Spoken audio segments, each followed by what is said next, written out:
किए करहतु ओम बोल मन विश्व कल्याणमय भगवान श्री श्री सत्यनारायण देवंक प्रीत्यर्थे सर्वे बोलंतु आनंदे कबार हरि हरि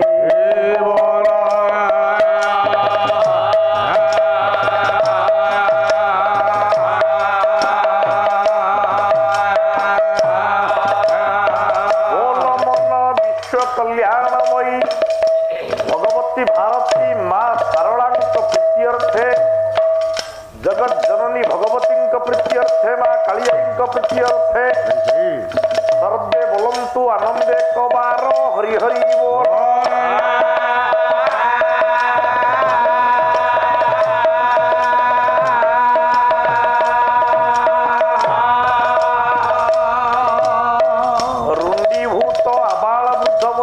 समस्त गुरुजन मंडली कल्याणमयी मातृकल्पा भगिनीकल्पा माँ भौणी मानकर आगंतुक पड़ोशी पड़ोशी भाई बंधु तथा अनुष्ठान समस्त सहयोगी कर्मकर्ता मानकर सभ्य सभ्या मानकर सकल मंगल विधान करंतु श्रीमन सत्यनारायण उक्त अंचल को निर्विघ्न करंतु सर्वे बोल आनंद एक बार हरि हरि बोला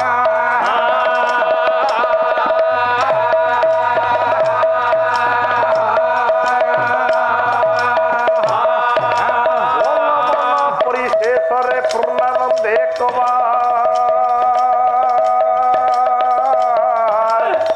हरि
सुरगुरुं वंदे जगत कारण वंदे पन्नग भूषणं मृगधरं वंदे पशुपति वंदे सूर्य शशांक वह्निनयनं वंदे मुकुंद वंदे भग ଭକ୍ତ ଜନାଶ୍ରୟଂ ଚ ବରଦଂ ବନ୍ଦେ ଶିବ ଶଙ୍କର ଚଣ୍ଡୀ ମଧୁକୈଟବାଧିଦୈତ୍ୟ ଦଳିନୀ ଯା ମହିଷାମୁଳିନୀ ଯା ଧୂମ୍ରାକ୍ଷ ଚଣ୍ଡ ମୁଣ୍ଡ ମଥିନୀ ଯା ରକ୍ତ ବିରଜାସନେ ଯା ସଦତି ଶୁମ୍ଭ ନିଶୁମ୍ଭ ଦୈତ୍ୟ ଦଳିନୀ ଯା ସିଦ୍ଧି ଲକ୍ଷ୍ମୀ ପରା ଦେବୀ ନବକୋଟି ମୂର୍ତ୍ତି ସହିତାଂ ମାଂ ପାତୁ ବିଶ୍ୱେଶ୍ୱରୀ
लिखिले मेघेर में दुरीमंबरम वनभुव श्याम स्तमाल ध्रुवे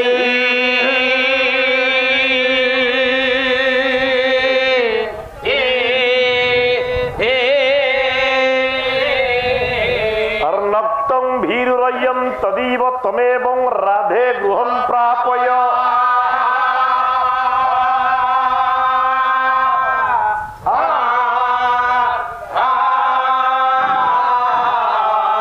इतिथौ नंद निर्देशत चलितयोः प्रत्यध्व कुंज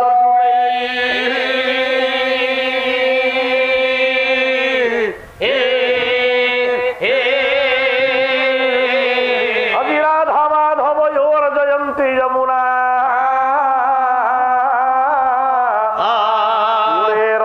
केलयः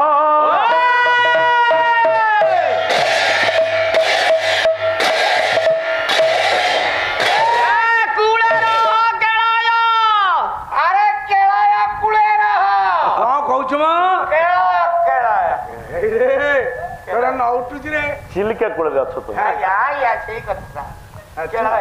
परम माननीय उपस्थित समस्त ज्ञानी गुणी विवेकी साधु सन्थ समाज मोर नमस्य गुरुजन मंडली साहित्यानुरागी पला प्रेमी संस्कृति प्रेमी विदग्ध शत्रु समाज भगवान परम ब्रह्मंकर अपार कृपारु पेंठ अधिवासी मानक द्वारा आयोजन कर सांबत्सरिक प्रतियोगिता पालार आज रजनी षष्ठ रजनी प्रथम पर्याय यही प्रथम पर्याय समग्र जगतर मंगल कामना करने आमे प्रभुंकर पाद पद्म निजकू समर्पण करिबा जत करोसी जदस्नासी जज्जुहासी ददासी जत तपस्यसी कौंतेय तत् पुरुष मदर्पण श्रीमद भागवत गीता कहउचंती आपण जहा करिवे जत करोसी जहा करिवे ताहा सब प्रभु को पाद पद्म समर्पण जहा आपण भोजन करूछंती जहा खाउछंती ताको आपण प्रभु को समर्पण करंती प्रभु दियावागो तापरे जज्जुहासी ददासी जत तमे जति किछि यज्ञ करूछ किछि होम करूछ किछि धर्मानुष्ठान काम करूछ ता मध्य प्रभु को पादरे पूर्ण भाव समर्पण कर ददासी जत कहले जहा तमे दान करूछ ताहा मध्य प्रभु को समर्पण कर ଟୋଟାଲ ତ ଯାହା ଯେମିତି କରିବ ସବୁ ପ୍ରଭୁଙ୍କ ପାଖରେ ଆଗ କର ଆଉ ଯତ୍ ତପସ୍ୟାସି କୌନ୍ତେୟ ତତ୍ କୁରୁଷ ମଦର୍ପଣ। ଯଦି ତୁମେ ତପସ୍ୟା କରୁଥାଅ ତାହେଲେ ଯାହା ବି ତପସ୍ୟା କରୁଅଛ ସେ ସବୁ ତପସ୍ୟା ମତେ ସମର୍ପଣ କର। ପ୍ରଭୁ କହୁଛନ୍ତି ଆଉ ଆଜ୍ଞା ଶ୍ଲୋକଟି ଲେଖାଗଲା ଏଇଆ, ତାର ଅର୍ଥ ସାଧାରଣ ଭାବରେ ହେଲା ଏଇଆ, ମୋଟାମୋଟି। କିନ୍ତୁ ଏଥିରୁ ଆମେ କଣ ବୁଝିଲେ? କଣଟା ବୁଝିବା? ଯତ୍ କରୋଷି ଯଦସ୍ରାସି, ଆମେ ଯେଉଁ କାର୍ଯ୍ୟ କରୁଛେ ତାହା ପ୍ରଭୁଙ୍କୁ କେମିତି ସମର୍ପଣ କରିବା? ଏଇ ତ ଆଶ୍ଚର୍ଯ୍ୟ କଥା। ଆମେ ତ ନିଜର କାମ କଲେ, କାମରୁ ଯାହା ମିଳିଲା ଆମେ ବି ପାଇଲେ, ପଇସା ତାହେଲେ ପ୍ରଭୁଙ୍କୁ ଆମେ ସମର୍ପଣ କେମିତି କରିବା? ଆମେ ସେଇଗୁଡାକ ତ ବୋଲେ କାମ କରିଦବା, ପଇସା ଆଣିକିରି ପ୍ରଭୁଙ୍କ ପାଖକୁ ପଠେଇଦବା। ସେଇଗୁଡା ତୁ କଣ ଖାଇବୁ? ଆଜ୍ଞା ଏଇଭଳି ଅନେକ ଗୁଡିଏ କଥା ଅଛି। ଆମେ ସାଧାରଣ ଭାବରେ ତାର ଅର୍ଥ ବୁଝୁ, କିନ୍ତୁ ତାର ପ୍ରକୃତ ଭିତରେ ଯୋଉ କଥା ରହିଛି ଆମେ ଶତ ଚେଷ୍ଟା କଲେ ସୁଦ୍ଧା ତାକୁ ବୁଝିପାରୁନା। ଧରିପାରୁନି ତ। ଯଦସ୍ନାସି, ଆମେ ଯାହା ଭୋଜନ କରୁଛେ ସେଇଟା ପ୍ରଭୁଙ୍କୁ କେମିତି ସମର୍ପଣ କରିବା? କିନ୍ତୁ କଣ ହବ? କଣ କୋଉଠି ଦେଇଦେବୁ କହୁନୁ? ଖାଦ୍ୟ ବନାଇ ଦବ, ପ୍ରଭୁଙ୍କୁ ଦେଇଦବ। ତୁ କଣ ଆଳୁ ଖାଇବୁ? ପୁରା ପ୍ରଭୁଙ୍କୁ ଦେଇଦବୁ। ଆଜ୍ଞା ଆପଣ ମାନେ ଭୋଜନ କଲା ବେଳେ ପ୍ରଥମେ ପ୍ରଭୁଙ୍କ ଉଦ୍ଦେଶ୍ୟରେ ଟିକେ ତଳେ ଥୋଇ ଦଉଛନ୍ତି। ଚଳୁ। ଆଚ୍ଛା ଆପଣ ଯୋଉଟା ତଳେ ଥୋଇଲେ ସେଇଟାକୁ ଆପଣ ଭୋଜନ କଲେ କି? ଭଗବାନ କହିଲେ ତମେ ଯାହା ଭୋଜନ କରୁଅଛ ମତେ ସମର୍ପଣ କର। ଯୋଉଟା ତଳେ ଥୋଇଲ ସେଇଟା ନୁହଁ, ଆପଣ ଯାହା ଭୋଜନ କରିବେ ସେଇଟା ପ୍ରଭୁଙ୍କୁ ସମର୍ପଣ କରିବେ। ଆପଣ ଯୋଉ କର୍ମ କରିବେ ସେ କର୍ମଟାକୁ ପ୍ରଭୁଙ୍କୁ ସମର୍ପଣ କରିବେ। ଯୋଉ ଯଜ୍ଞ କରିବେ ସେଇଟା ପ୍ରଭୁଙ୍କୁ ସମର୍ପଣ କରିବେ। ଯାହାକୁ ଆପଣ ଦାନ ଦେବେ, ମନେକର କାହା ଗୋଟେ ଗରିବ ଲୋକକୁ ଆପଣ ଦାନ ଦେଲେ, ଲୁଗାଟିଏ ଦେଲେ କି ଟଙ୍କା ପଇସା କିଛି ଦେଲେ, ତାହେଲେ ଆପଣ ଦେଲେ, ନେବା ଲୋକ ନେଲା, ତାହେଲେ ପ୍ରଭୁଙ୍କୁ କେମିତି ସମର୍ପଣ ହବ? ଆଗ ପ୍ରଭୁଙ୍କୁ ଦବ, ତାପରେ ତାକୁ ଦବ। ଆଜ୍ଞା ଏମିତି ଗୋଟେ ସରଳ କଥାର ଅର୍ଥ ପ୍ରକୃତରେ ଆମେ ବୁଝିଲେନି କି? ବୁଝିବା ବଡ କଷ୍ଟକର। ଆପଣ ଗୀତା ବହି ଆଣିବେ, ବଡ ଗୀତା ବହି, ତା ଦେହରେ ଶ୍ଲୋକ ଲେଖା ହେଇଛି, ଟୀକା ବି ଲେଖା ହେଇଛି, କିନ୍ତୁ ଏ କଥାର ମର୍ମଟା ବୁଝା ପଡୁନାହିଁ। ଜଗତର ମଙ୍ଗଳ ପାଇଁ ଆପଣ ଯଦି କିଛି କର୍ମ କରୁଛନ୍ତି ନିଜ ପାଇଁ କରନ୍ତୁ ନାହିଁ, ସମଗ୍ର ବିଶ୍ୱ ପାଇଁ କରନ୍ତୁ। କାରଣ ଆଜ୍ଞା ପରମ ବ୍ରହ୍ମ ସମଗ୍ର ବିଶ୍ୱରେ ପରିବ୍ୟାପ୍ତ ହେଇକିରି ଅଛନ୍ତି। ଏ ସକଳ ବିଶ୍ୱ ବ୍ରହ୍ମାଣ୍ଡଟା ଭଗବାନଙ୍କର, ଆମର ଆଜ୍ଞା ନୁହଁ। ଆମେ ନିମିତ୍ତ ମାତ୍ର।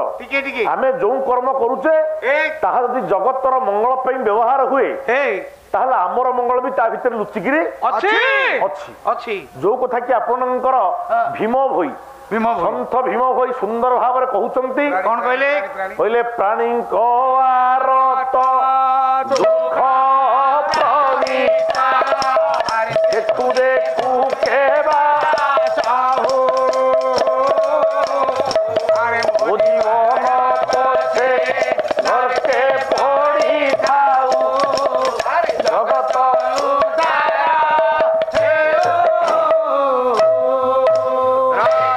ଆଜ୍ଞା ସନ୍ଥ ଭୀମ ହୋଇ ଉଦାତ୍ତ କଣ୍ଠରେ କହିଲେ ପ୍ରାଣୀଙ୍କ ଆରତ ଦୁଃଖ ଅପ୍ରମିତ।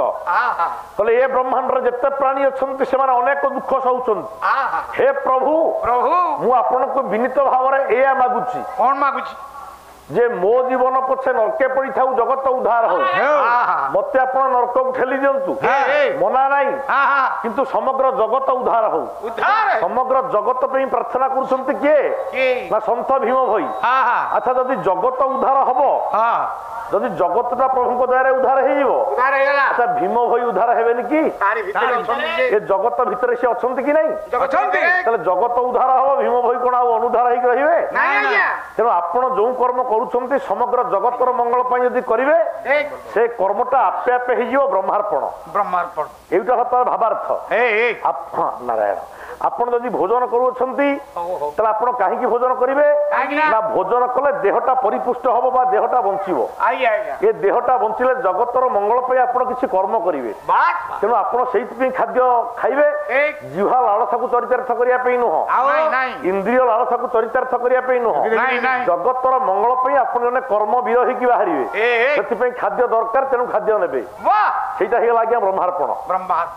ବାପାରେ ଯଦି ଆପଣ ଯଜ୍ଞ କରୁଛନ୍ତି ତାହେଲେ ଆପଣଙ୍କର ଦକ୍ଷ ଯଜ୍ଞ କଲା ଭଳିଆ ଦକ୍ଷ ନିଜର ସ୍ୱାର୍ଥ ପାଇଁ ଯଜ୍ଞ କରୁଥିଲା ନିଜ ପାଇଁ ତା ବେକ କଟା ହେଲା ଛେଳି ମୁଣ୍ଡ ତା ଦେହରେ ଲାଗିଲା ଆଜ୍ଞା ଯଜ୍ଞ କରୁଥିଲା ନିକୁମ୍ଭିଲା ମୂଳରେ ଆପଣଙ୍କର ଇନ୍ଦ୍ରଜିତ ନିଜ ସ୍ୱାର୍ଥ ପାଇଁ ଯଜ୍ଞ କରୁଥିଲା ଆଚ୍ଛା ଫଳ କଣ ହେଲା ମଲା ଆଜ୍ଞା ଯଜ୍ଞକୁ ଯଜ୍ଞ କଲା ଶେଷକୁ ମରିବାଟା ସାର ହେଲା ତେଣୁ ଆପଣ ଯଦି ଯଜ୍ଞ କରୁଅଛନ୍ତି ତପସ୍ୟା କରୁଅଛନ୍ତି କି ଯାହା ବି ଦାନ କରୁଅଛନ୍ତି ତାହେଲେ ସମଗ୍ର ଜଗତର କଲ୍ୟାଣ ପାଇଁ ଦାନ କରନ୍ତୁ ନିଜର ବାହାଦୁରୀ ପାଇଁ ନିଜର ଅହଙ୍କାର ପାଇଁ ଆପଣ ଦାନ କରନ୍ତୁ ନାହିଁ ନିଜେ ଦେଖେଇ ହେବା ପାଇଁ 5 ଲୋକ ତ ଆପଣଙ୍କୁ ଗୋଟେ ଦାନୀ କହିବେ ଗୋଟେ ସହୃଦୟ ବ୍ୟକ୍ତି କହିବେ ଏଇଥିପାଇଁ ଆପଣ ଦାନ ନ କରି ଏ ଜଗତର କଲ୍ୟାଣ ପାଇଁ ଦୁଃଖୀଙ୍କୁ ଦାନ କରନ୍ତୁ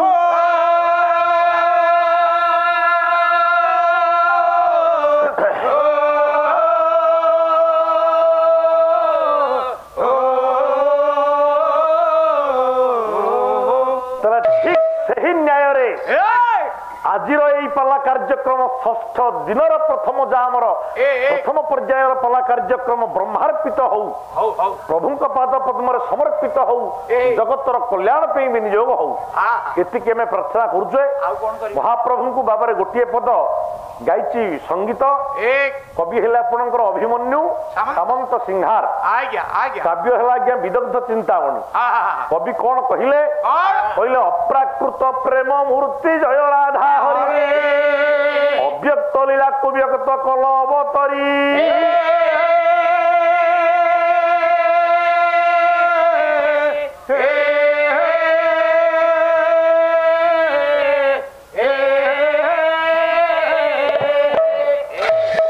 বিদগ্ধ চিন্তামণি কবি অভিমন্যু সামন্ত সিংহার বিদগ্ধ শব্দর অর্থ হল পণ্ডিত আজ্ঞা যে গ্রন্থটা পণ্ডিত মানকর চিন্তামণি তুল্য এই বহিকু লেখিকি কবিঙ্কর নাম হয়ে গলা বিদগ্ধ কবি অভিমন্যু হলে বিদগ্ধ কবি জনে জ্ঞানী কবি সে তেমন হে মোর নমস্য জ্ঞানী মন্ডলী তাঙ্ক বহির প্রথম মঙ্গলাচরণ পদ কহিলে অপ্রাকৃত প্রেম মূর্তি জয় রাধা হরি শ্যাম ভাই ଏ ପଦଟିରୁ କଣ ବୁଝୁଛ ତମେ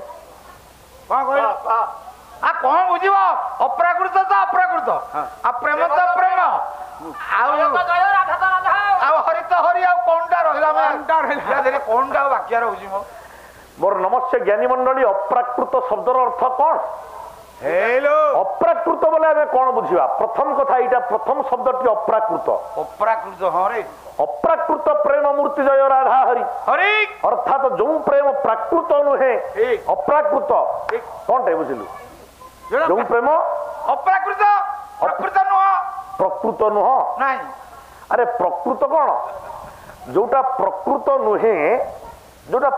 ନୁହେଁ ସେଟା ଅପ୍ରକୃତ ଅପ୍ରାକୃତ ହବ କି ନାଇଁ ଯୋଉ ପ୍ରେମ ପ୍ରକୃତ ନୁହେଁ ସେଟା ଅପ୍ରକୃତ କିନ୍ତୁ ଯୋଉଟା ପ୍ରାକୃତ ନୁହେଁ ଯୋଉ ପ୍ରେମ ପ୍ରାକୃତ ନୁହେଁ ତାହାକୁ ଆମେ କହିବା ଅପ୍ରାକୃତ ପ୍ରେମ ଅପ୍ରାକୃତ କୋଉଟା କହିଲୁ ଯୋଉଟା ଫୋନରେ କଥାବାର୍ତ୍ତା ହେଇକିରି ଯୋଉଟା ହୁଅନ୍ତି ସେଇଟା ହେଲା ଅପ୍ରାକୃତ ପ୍ରାକୃତ କିଏ କହିଲୁ ସ୍ୱାମୀ ସ୍ତ୍ରୀ ଯୋଉଟାକ ସାଂସାରିକ ବେଶୀ ଆଉ ବୁଝାନି ବେଶୀ ବୁଝାନି ଆଜ୍ଞା ଅପ୍ରାକୃତ ଶବ୍ଦର ଅର୍ଥ ଯାହା ପ୍ରାକୃତ ନୁହେଁ ତାହେଲେ ଏବେ ଆମେ ବୁଝିବା ପ୍ରାକୃତ ଶବ୍ଦର ଅର୍ଥ କଣ ପ୍ରାକୃତ ନ ବୁଝିଲେ ଅପ୍ରାକୃତକୁ ବୁଝିପାରିବାନି ପ୍ରାକୃତ କହିଲେ ଯାହା ପ୍ରକୃତିରୁ ଜାତ ଯେଉଁ ପ୍ରେମ ପ୍ରକୃତିରୁ ଜନ୍ମ ନିଏ ତାହାକୁ କୁହାଯାଏ ପ୍ରାକୃତ ପ୍ରେମ ଆଉ ଯେଉଁ ପ୍ରେମ ପ୍ରକୃତିର ଉର୍ଦ୍ଧ୍ୱରେ ପ୍ରକୃତିର ସଂସର୍ଗ ନଥାଇକିରି ଜନ୍ମ ନିଏ ତାହାକୁ କୁହାଯାଏ ଅପ୍ରାକୃତ ପ୍ରେମ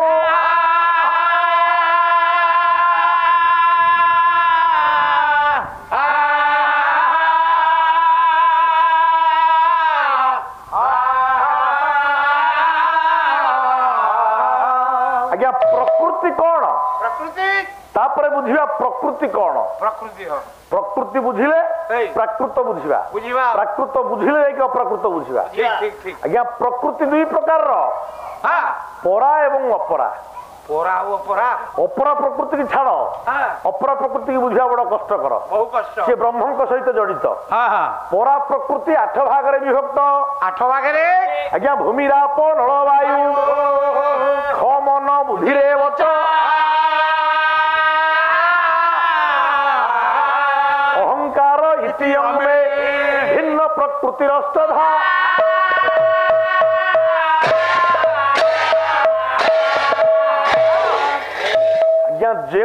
ପ୍ରେମରେ ଭୂମି ଆପ ଅନଳ ବାୟୁ ଖ ମନ ବୁଦ୍ଧି ଅହଙ୍କାର ଆଜ୍ଞା 8ଟି ହେଲା ପ୍ରକୃତି ଆଜ୍ଞା ଭୂମି କହିଲେ ମାଟି ଏ ମାଟି ଗୋଟିଏ ପ୍ରକୃତି ୟାକୁ ମଣିଷ ତିଆରି କରିନି ଆଜ୍ଞା ଭଗବାନଙ୍କ ଦ୍ୱାରା ତିଆରି ହେଇଛି ଏ ମାଟି ବୈଜ୍ଞାନିକ ପଦ୍ଧତିରେ ତିଆରି ହେଇନି ପାଣି ପବନ ନିଆଁ ଆକାଶ ମନ ବୁଦ୍ଧି ଅହଙ୍କାର ଏ 8ଟି ଆଜ୍ଞା ପ୍ରକୃତି ଯୋଉ ପ୍ରେମରେ ଏଇ 8ଟି ପ୍ରକୃତି ଅଛି ବା ଏଇ 8ଟି ପ୍ରକୃତି ଭିତରୁ ଯେଉଁ ପ୍ରେମ ଜନ୍ମ ନିଏ ତାହାକୁ ବୋଲାଯାଏ ଆଜ୍ଞା ପ୍ରାକୃତ ପ୍ରେମ ଆଜ୍ଞା ଆପଣ ମାନେ ଅନେକ କଳାକାରଙ୍କ ଠୁ ଶୁଣିଥିବେ କଣ ରାଧାକୃଷ୍ଣଙ୍କର ଯୋଉ ପ୍ରେମଟା ସେଟା ଅପ୍ରାକୃତ ପ୍ରେମ ଜୟ ରାଧା ହରି ଆଚ୍ଛା ଅପ୍ରାକୃତ ପ୍ରେମର ଉଦାହରଣ ଦେବାକୁ ଯାଇ କଳାକାର ମାନେ ଆପଣଙ୍କୁ କହିଥାନ୍ତି ଯେ ମୟୂର ଆଉ ମୟୂରୀ ମୟୂରୀଙ୍କର ପ୍ରେମଟା ଅପ୍ରାକୃତ ପ୍ରେମ କାହିଁକି ନା ମୟୂର ଆଉ ମୟୂରୀ ଭିତରେ ଶାରୀରିକ ସମ୍ପର୍କ ସ୍ଥାପିତ ହୁଏ ନାହିଁ ଏବଂ କଳା ମେଘକୁ ଦେଖି ନାଚେ ମୟୂର କଳା ମେଘକୁ ଦେଖିକି ମୟୂର ନୃତ୍ୟ କଲେ ଉତ୍ତେଜନା ବଶତଃ ଆପେ ଆପେ ତାର ରେତପାତ ହୁଏ ତାର ରେତ ସ୍ଖଳିତ ହୁଏ ଭୂମିରେ ପଡେ ଆଉ ତାକୁ ଖାଦ୍ୟ ଲୋଭରେ ଖାଏ ମୟୂରୀ ତାର ଗର୍ଭାଧାନ ହୁଏ ଅନେକ ଆପଣ କଥା କାନରେ ପଡିଥାଇ ପାରେ କିନ୍ତୁ ଆପଣ ଜାଣନ୍ତୁ ଏ କଥାଟି ସତ ନୁହଁ ଆପଣ ଯୋଉମାନେ ଆପଣଙ୍କର ଜଙ୍ଗଲ ବିଜ୍ଞାନୀ ଆଜ୍ଞା ଯୋଉମାନେ ଫରେଷ୍ଟ ବିଜ୍ଞାନରେ କରିଛନ୍ତି ଫରେଷ୍ଟ୍ରି କରିଛନ୍ତି ଆପଣ ସେମାନଙ୍କୁ ପଚାରିବେ ଆପଣ ଗୁଗୁଲ ମଧ୍ୟ ସର୍ଚ୍ଚ କରିବେ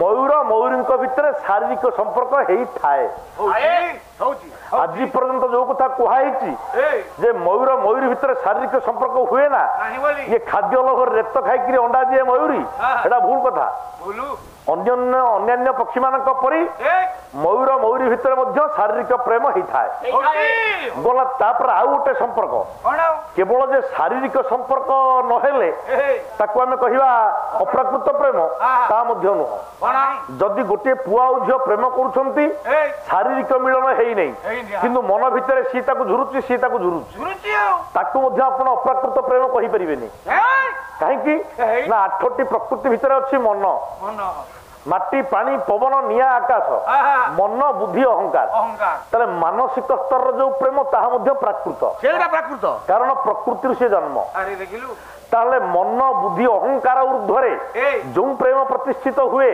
ତାହାକୁ କୁହାଯାଏ ଅପ୍ରାକୃତ ପ୍ରେମ ଯାହାକୁ ଆମେ କହିବା ଆଜ୍ଞା ଆତ୍ମିକ ପ୍ରେମ ଅପ୍ରାକୃତ ପ୍ରେମ କହିଲେ ଆତ୍ମିକ ପ୍ରେମ ଆତ୍ମା ସହିତ କୌଣସି ପ୍ରକୃତି ଜଡିତ ନୁହଁ ଆଜ୍ଞା ତେଣୁ ଆତ୍ମିକ ପ୍ରେମ ବା ସ୍ପିରିଚୁଆଲ ଲଭ୍ ଆଜ୍ଞା ଯୋଉଟା ଆତ୍ମିକ ଜଗତର ଭାବକୁ ନେଇକରି ଯୋଉ ପ୍ରେମ ସୃଷ୍ଟି ହୁଏ ଯାହାକୁ ଆପଣଙ୍କର ଓଡିଆ ଭାଗବତ କହୁଛନ୍ତି କହିଲା ଆତ୍ମାକୁ ଆତ୍ମା ଦେବେ ପରମାନନ୍ଦରେ ବିହରେ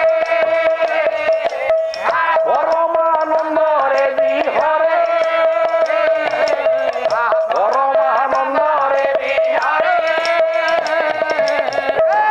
ତାହେଲେ ଆତ୍ମିକ ଜଗତର ପ୍ରେମ ତାକୁ କୁହାଯାଏ ଅପ୍ରାକୃତ ପ୍ରେମ ଆଚ୍ଛା ଅପ୍ରାକୃତ ପ୍ରେମ କାହା ଭିତରେ ହେଇଥିଲା ଜୟ ରାଧା ହରି ଆଜ୍ଞା ଟିକେ ବିଚାର କଲେ ରାଧା ଆଉ ହରିଙ୍କ ଭିତରେ ପ୍ରାକୃତିକ ପ୍ରେମ ହେଇଥିଲା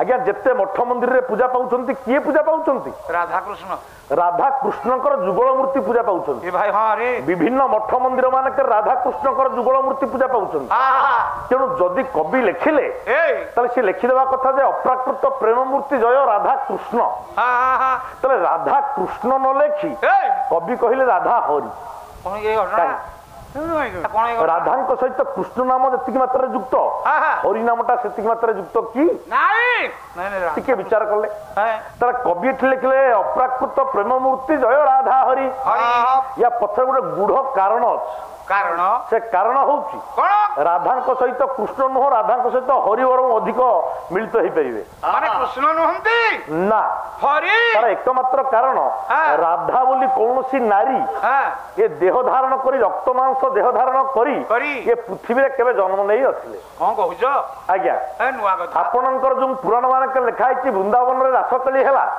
ଗୋପୀ ମାନଙ୍କ ସାଙ୍ଗରେ ଏ ଲଳିତା ଲବଙ୍ଗ ଲତିକା ଚିତ୍ରାଙ୍ଗଦା ବିଶାଖା ବିଶାଖା ଇତ୍ୟାଦି ଆଜ୍ଞା ଏମାନେ ସବୁ ରାଧାଙ୍କର ଅଷ୍ଟ ସଖୀ ସଖୀ ଇଏ ପ୍ରକୃତରେ ଗୋଟିଏ ଗୋଟିଏ କପଳ କଳ୍ପିତ ଚିତ୍ରକଳ୍ପ।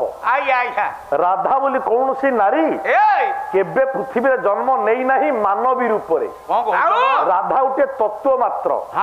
କାହିଁକି କଥା କହୁଛି ତାର ପ୍ରମାଣ ମଧ୍ୟ ଆପଣଙ୍କୁ ଦେବାକୁ ପଡିବ। ଆପଣଙ୍କର ପରମ ଶାସ୍ତ୍ର ହେଲା ଭାଗବତ। କୃଷ୍ଣ ଚରିତ ଭାଗବତ। ଭାଗବତ ଯଦି ଲେଖା ହେଇଥାଏ 12 ସ୍କନ୍ଧ ସେଥିରେ ସବୁ ଅବତାରଙ୍କର କଥା ଥିଲେ ମଧ୍ୟ ଆଜ୍ଞା ମୁଖ୍ୟ ପ୍ରସଙ୍ଗ ହେଲା କୃଷ୍ଣଙ୍କର। କାରଣ ଭାଗବତ 12 ସ୍କନ୍ଧ ଯେତିକି ପୃଷ୍ଠା ତା ଭିତରୁ 3 ଭାଗରୁ ଭାଗେ କେବଳ ଗୋଟାଏ ସ୍କନ୍ଧ। କୋଉ ସ୍କନ୍ଧ ସେଇଟା? 11 ସ୍କନ୍ଧ ମିଶିକି 3 ଭାଗେ ଗୋଟିଏ ଭାଗ ହେଲା ଗୋଟିଏ ସ୍କନ୍ଧ। ସେ ଭାଗଟା କଣ ଆଜ୍ଞା? ଦଶମ ସ୍କନ୍ଧ। এই দশম স্কন্ধ কোন? କେବଳ କୃଷ୍ଣଙ୍କର ଚରିତ୍ର ଗୋପଲୀଳା ଏବଂ ଦ୍ୱାରକାଲୀଳା। ତ ଆପଣ ଚିନ୍ତା କରନ୍ତୁ ଗୋପଲୀଳା ଦ୍ୱାରକାଲୀଳା ଭିତରେ କୃଷ୍ଣଙ୍କର ଜନ୍ମ ଠାରୁ ମୃତ୍ୟୁ ପର୍ଯ୍ୟନ୍ତ ସମସ୍ତ କଥା ଉଲ୍ଲେଖ ହେଇକି ଥିଲେ ମଧ୍ୟ ରାଧାଙ୍କର ନାଁ ଗନ୍ଧ ବି ନାହିଁ।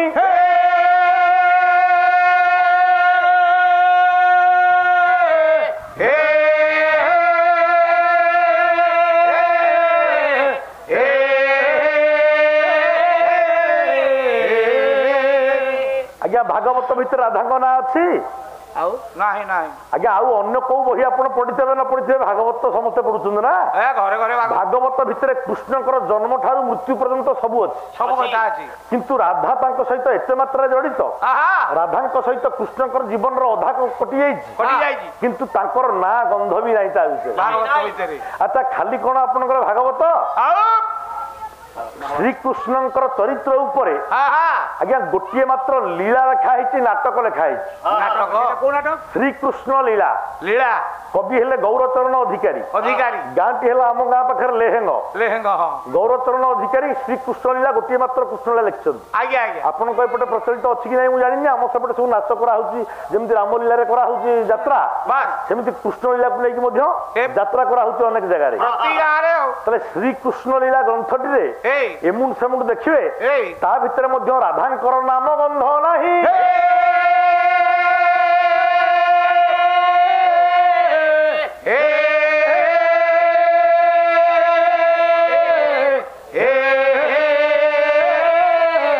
ଖାଲି ସେତିକି ନୁହଁ, କହିଲା ମହାଭାରତ ଭିତରେ ରାଧା ନାମ ନାହିଁ।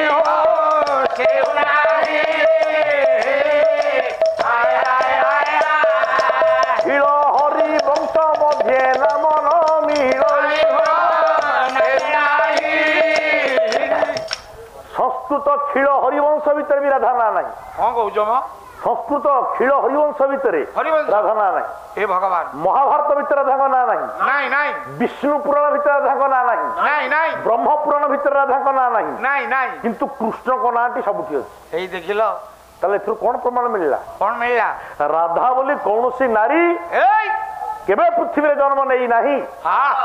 ରାଧା ଗୋଟିଏ ଚିତ୍ରକଳ୍ପ, ରାଧା ଗୋଟିଏ ରୂପ କଳଙ୍କାର, ରାଧା ଆରାଧୟତି ରାଧା।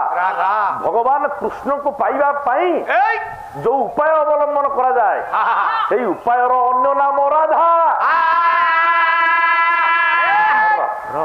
ଆଜ୍ଞା ଭଗବାନ କୃଷ୍ଣଙ୍କର ଭଗବାନ କୃଷ୍ଣ ଅନେକ ବାହା ହେଇଥିଲେ। ଆଜ୍ଞା ଆପଣଙ୍କର ପୁରାଣ କହୁଛି କୃଷ୍ଣଙ୍କର 16,108 ସ୍ତ୍ରୀ।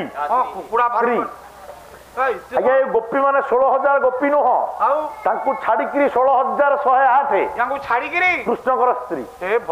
ଗୋପୀ ମାନେ ତାଙ୍କ ସ୍ତ୍ରୀ ନୁହଁ, ଛୋଟ ପିଲା ବେଳେ ସେ ଗୋପୀ ମାନେ ସେଥିରେ ମିଶିଥିଲେ। ସେତେବେଳେ ତାଙ୍କର ବିବାହ ବୟସ ହେଇନାହିଁ, ତେଣୁ ଗୋପୀ ମାନଙ୍କୁ ଛାଡିକିରି ଆହୁରି 16,108 କୃଷ୍ଣଙ୍କ ସ୍ତ୍ରୀ। ତା ଭିତରୁ 16,100 ଆଜ୍ଞା ନାରକାସୁର ନାମକ ଏକ ରାକ୍ଷସ, ପ୍ରାଗ ଜ୍ୟୋତିଷପୁରର ରାଜା, ଯାହାର ଅନ୍ୟ ଗୋଟିଏ ନାମ ହେଲା ଭୌମାସୁର। ଭୌମାସୁର ଅନେକ ଗୁଡିଏ ରାଜ୍ୟକୁ ଜୟ କରି 16,100 ରାଜକନ୍ୟାକୁ ବନ୍ଦୀ କରିକି ରଖିଥିଲା। ଭଗବାନ କୃଷ୍ଣ ତାକୁ ହତ୍ୟା କଲେ, ନାରକାସୁରକୁ ମାରିଲେ ବା ଭୌମାସୁରକୁ ମାରିଲେ, 16,100 ରାଜକନ୍ୟାକୁ ମୁକ୍ତି କଲେ। ସେମାନେ କହିଲେ ରାକ୍ଷସ ଦ୍ଵାରା ବନ୍ଦୀ ହବା ପରେ ଏ ସମାଜ ଆମକୁ ନିନ୍ଦା ଦବ, ଆମେ ଆଉ ଯିବୁ କୁଆଡେ, ତେଣୁ ଆପଣ ଆମକୁ ସ୍ତ୍ରୀ ଭାବରେ ଗ୍ରହଣ କରନ୍ତୁ।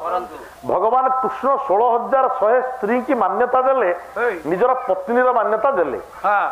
ଆଙ୍କୁ ଛାଡ଼ିଲା ପରେ ଆଉ ଆଜ୍ଞା 8ଟି ସ୍ତ୍ରୀ ଭଗବାନ କୃଷ୍ଣଙ୍କର 8ଟି ସ୍ତ୍ରୀ ଯାହାକୁ ଆପଣ ମାନେ କହନ୍ତି ଅଷ୍ଟପାଟ ବଂଶୀ ଅଷ୍ଟପାଟ ବଂଶୀ ବା ଅଷ୍ଟପଟ ମହିଷୀ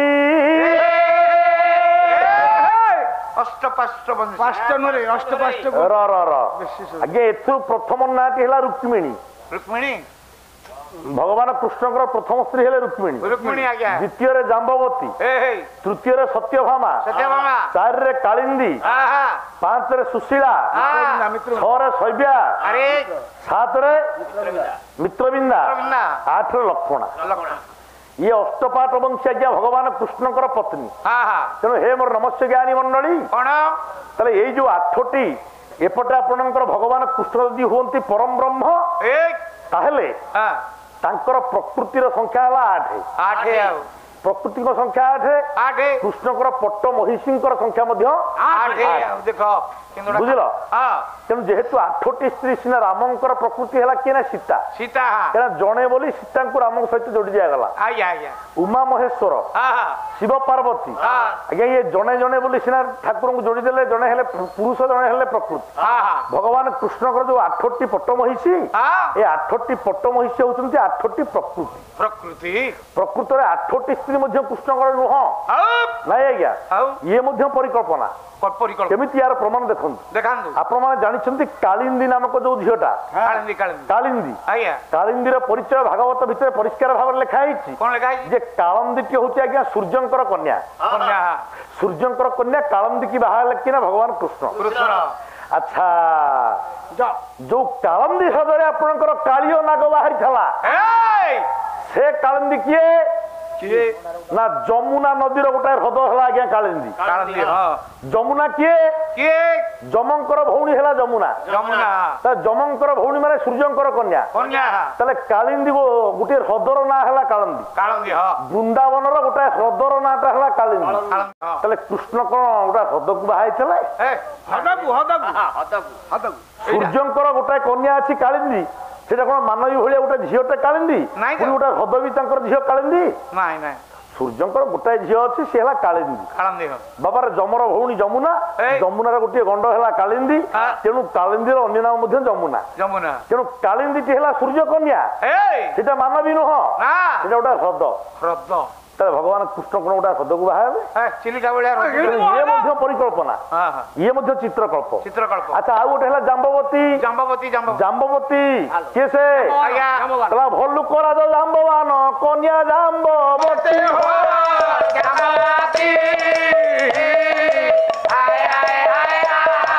ଭାଲୁର କନ୍ୟା ଭାଲୁ କିମ୍ବା ମାନବ ଆପଣ ଚିନ୍ତା କରନ୍ତୁ ଜାମ୍ବବାନ ଭଲ୍ଲୁକର ଝିଅ ହେଲା ଜାମ୍ବବତୀ ଗୋଟା ଭାଲୁର ଝିଅଟା ଭାଲୁ ହେଇଥିବ ନା ମଣିଷ ହେଇଥିବ ଗୋଟା ଭାଲୁର ଝିଅ ଯିଏ ସେ ଭାଲୁ ହେଇଥିବ ନା ଗୋଟା ଭାଲୁକୁ କୃଷ୍ଣ ବିବାହ କଲେ এইভাবে ভাবে আপনার দেখবে তাঁর গোটিয়ে মাত্র স্ত্রী হল রুক্মিণী অন্য সমস্তে কেবল পরিকল্পনার বিষয়বস্তু মাত্র ইয়ে গলা গোটিয়ে কথা দূরে রাধা যেহেতু আরাধয়তী প্রকৃতির অন্য নাম হল রাধা আপনার এ কথা প্রমাণ কলে কি না সন্থ অচ্যুত মহাপুরুষ অচ্যুত গোটাଏ পদ কহিদেলে সেইথির আমার মীমাংসা মিলিଯିବ কোন কহিলে প্রকৃতি রূপী রাধা পুরুষ এণু করি পরম ব্রহ্ম বোলাবন্তী হরি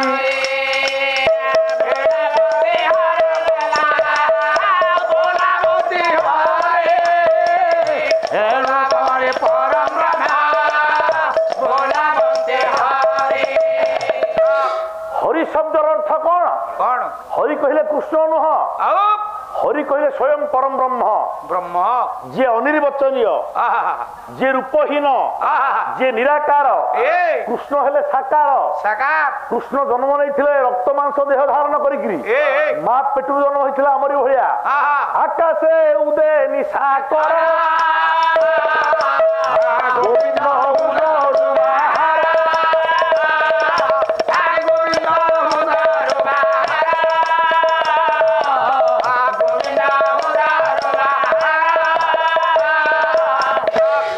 ଆଜ୍ଞା ଭଗବାନ କୃଷ୍ଣ ଜଣେ ସ୍ୱୟଂ ଭଗବାନଙ୍କର ପୂର୍ଣ୍ଣାବତାର ହେଲେ ସୁଦ୍ଧା ସିଏ ମନୁଷ୍ୟ ରୂପରେ ଜନ୍ମ ହୋଇଥିଲେ ପୃଥିବୀରେ ଆମରି ଭଳି ରକ୍ତ ମାଂସ ଦେହ ଧାରଣ କରି ଭଗବାନ କୃଷ୍ଣଙ୍କର ଆବିର୍ଭାବ ହେଇଥିଲା। ତାହେଲେ କୃଷ୍ଣ ହେଲେ ଦେହଧାରୀ ରାଧା ହେଲେ ଅଶରୀରୀ।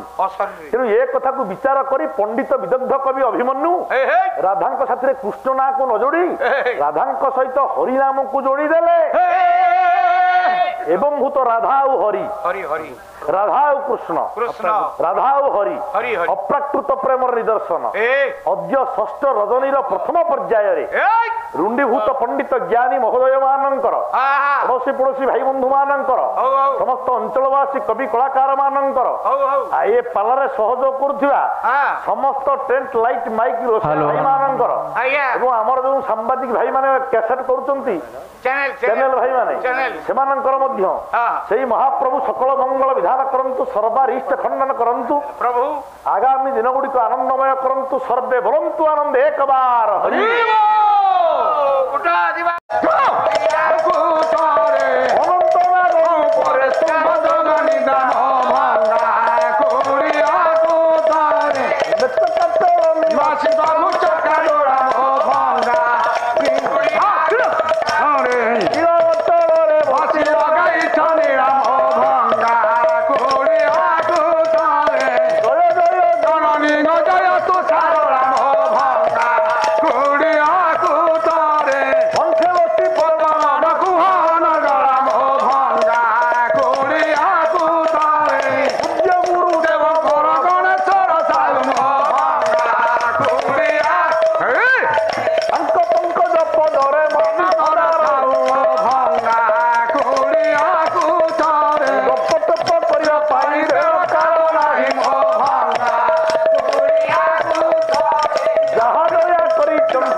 समस्त उठेकी डाकी नहीं जा पैसा पत्र जहाँ तू तोर दबू आज दलर मालिक तू हो जा अनुष्ठान हाँ अनुष्ठान तू आणु तते देवे तू समस्त दबू आज दायित्व तू नहीं जा तू केस उठ बोले कहवाई धर उठ असुविधा कौन है बोला चतुर पण प्रवीण ये गण गणना भूषण मणिए कलए कला कल्पनारी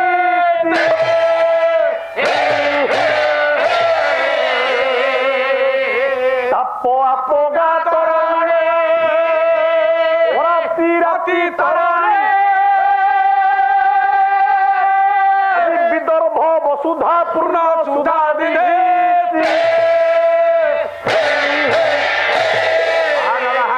बाहर बिहार समय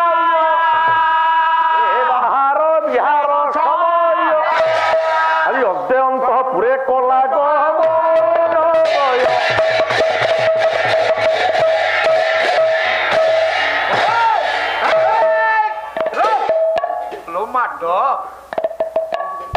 मोर माननीय नमस्य ज्ञानी गुणी विवेक महोदय कालिकी आइस कर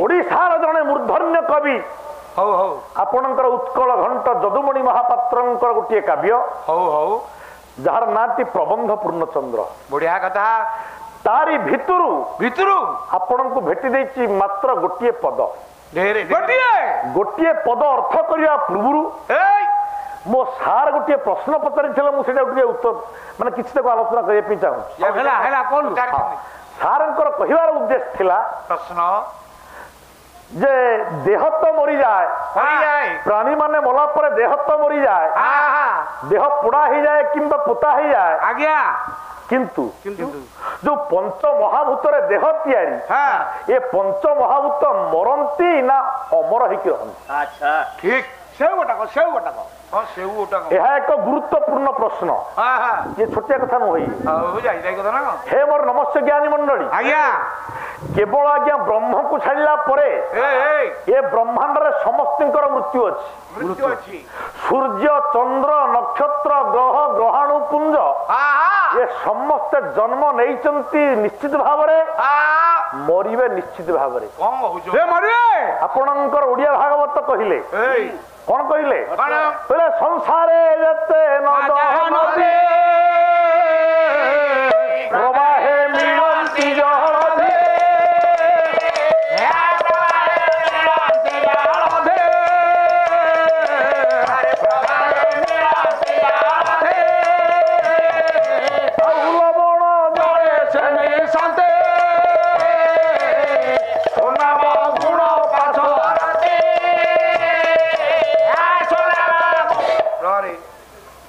आपणकर शास्त्र प्रमाण कले କଣ संसार रे जते नद नदी अछंती ଏଇ ये प्रवाह द्वारा जलस्रोत माध्यम रे ହଁ ହଁ समस्त आज्ञा दिने ना दिने मिसी जाइकरी समुद्र रे ସମୁଦ୍ରରେ आउ समुद्र पानी हला लुणिया ଲୁଣିଆ थरे समुद्र जल रे मिसिला परे ଏଇ ये जते नद नदी अछंती ହଁ ହଁ सेमानकर नाम एवं गुण ଗୁଣ सब लोप पाइबो भूली जानती आज्ञा महानदी एते बेले मिसियो समुद्र रे सेतेबेले मिसिगला पर आउ से महानदीर जल बोली प्रमाणित हबनी ନାଇଁ ନାଇଁ महानदीर जल मधुर थरे मिसिगला पर आउ से लुणी जलरू आउ महानदीर जल को अलगा करी हबो ନାଇଁ ନାଇଁ ନାଇଁ ନାଇଁ तेणु हे मोर नमस्ते ज्ञानी मंडली ଏଇ तला कहिबार उद्देश्य हला एया କଣ जे ये संसार रो नियम जे जोठु आसीची ସେଇଠି से सेठी मिसिबो ପଳେଇବ ତ केमितिया କେମିତି ना आपणकर नदी गुड़िकर गति हला समुद्र ସମୁଦ୍ର नदी उत्पन्न हला केमिति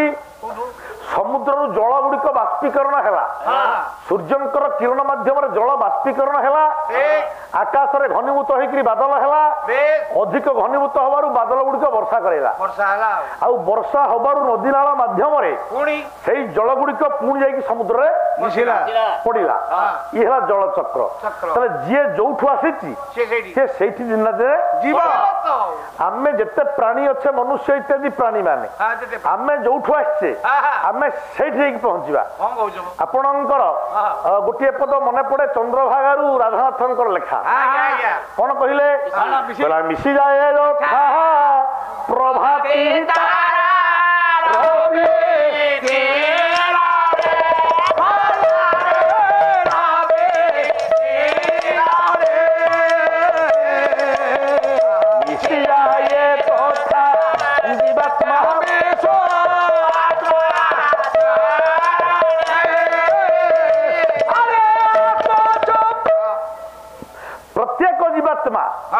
परमात्मा ठारू आसी नियम हूँ विधिर जे जोठू आसी से दिन ना दिन सहित मिसिबो प्रत्येक जीवात्मा परमात्मा सहित लीन हेबे आपण इच्छा करंतु इच्छा न करंतु आपण प्रभुंकर भक्त हुंतु बा राक्षस हुंतु आपणकर प्रकृतिर नियम अनुसार आत्मा जाई परमात्मा रे मिसिबो एथरे कौन संदेह नाही आपण आर्य हुंतु नहले अनार्य हुंतु आपण हिंदू हुंतु नहले इस्लाम हुंतु आपण ख्रिस्टियन हुंतु नहले यहूदी हुंतु जहा हेले भी आपणकर आत्मा परमात्मा के साथ मिसिबाटा एकदम थय निश्चित जदि ए नियम ठीक तो आमर वर्तमान वैज्ञानिक पद्धति विचार कर ये पृथ्वीटा केमिति सृष्टि हला ସୌର ଜଗତ ଭିତରୁ ଆଜ୍ଞା ଆପଣଙ୍କର ସୂର୍ଯ୍ୟ ଭିତରେ ଗୋଟେ ବିସ୍ଫୋରଣ ହେଲା। ବିସ୍ଫୋରଣ ଏଇଟା ବିଜ୍ଞାନର ବିଗ୍ ବ୍ୟାଙ୍ଗ ମତବାଦ।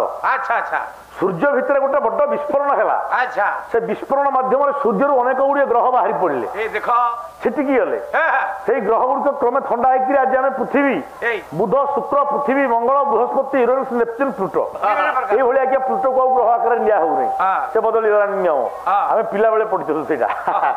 ତେଣୁ କହିବାର ଉଦ୍ଦେଶ୍ୟ ଯଦି ସୂର୍ଯ୍ୟଙ୍କ ଠାରୁ ଏ ପୃଥିବୀ ଇତ୍ୟାଦି ଗ୍ରହ ମାନେ ସୃଷ୍ଟି ହେଲେ ତାହେଲେ ଦିନେ ନା ଦିନେ ଏ ପୃଥିବୀ ସୂର୍ଯ୍ୟଙ୍କ ସାଙ୍ଗରେ ମିଶିଯିବ।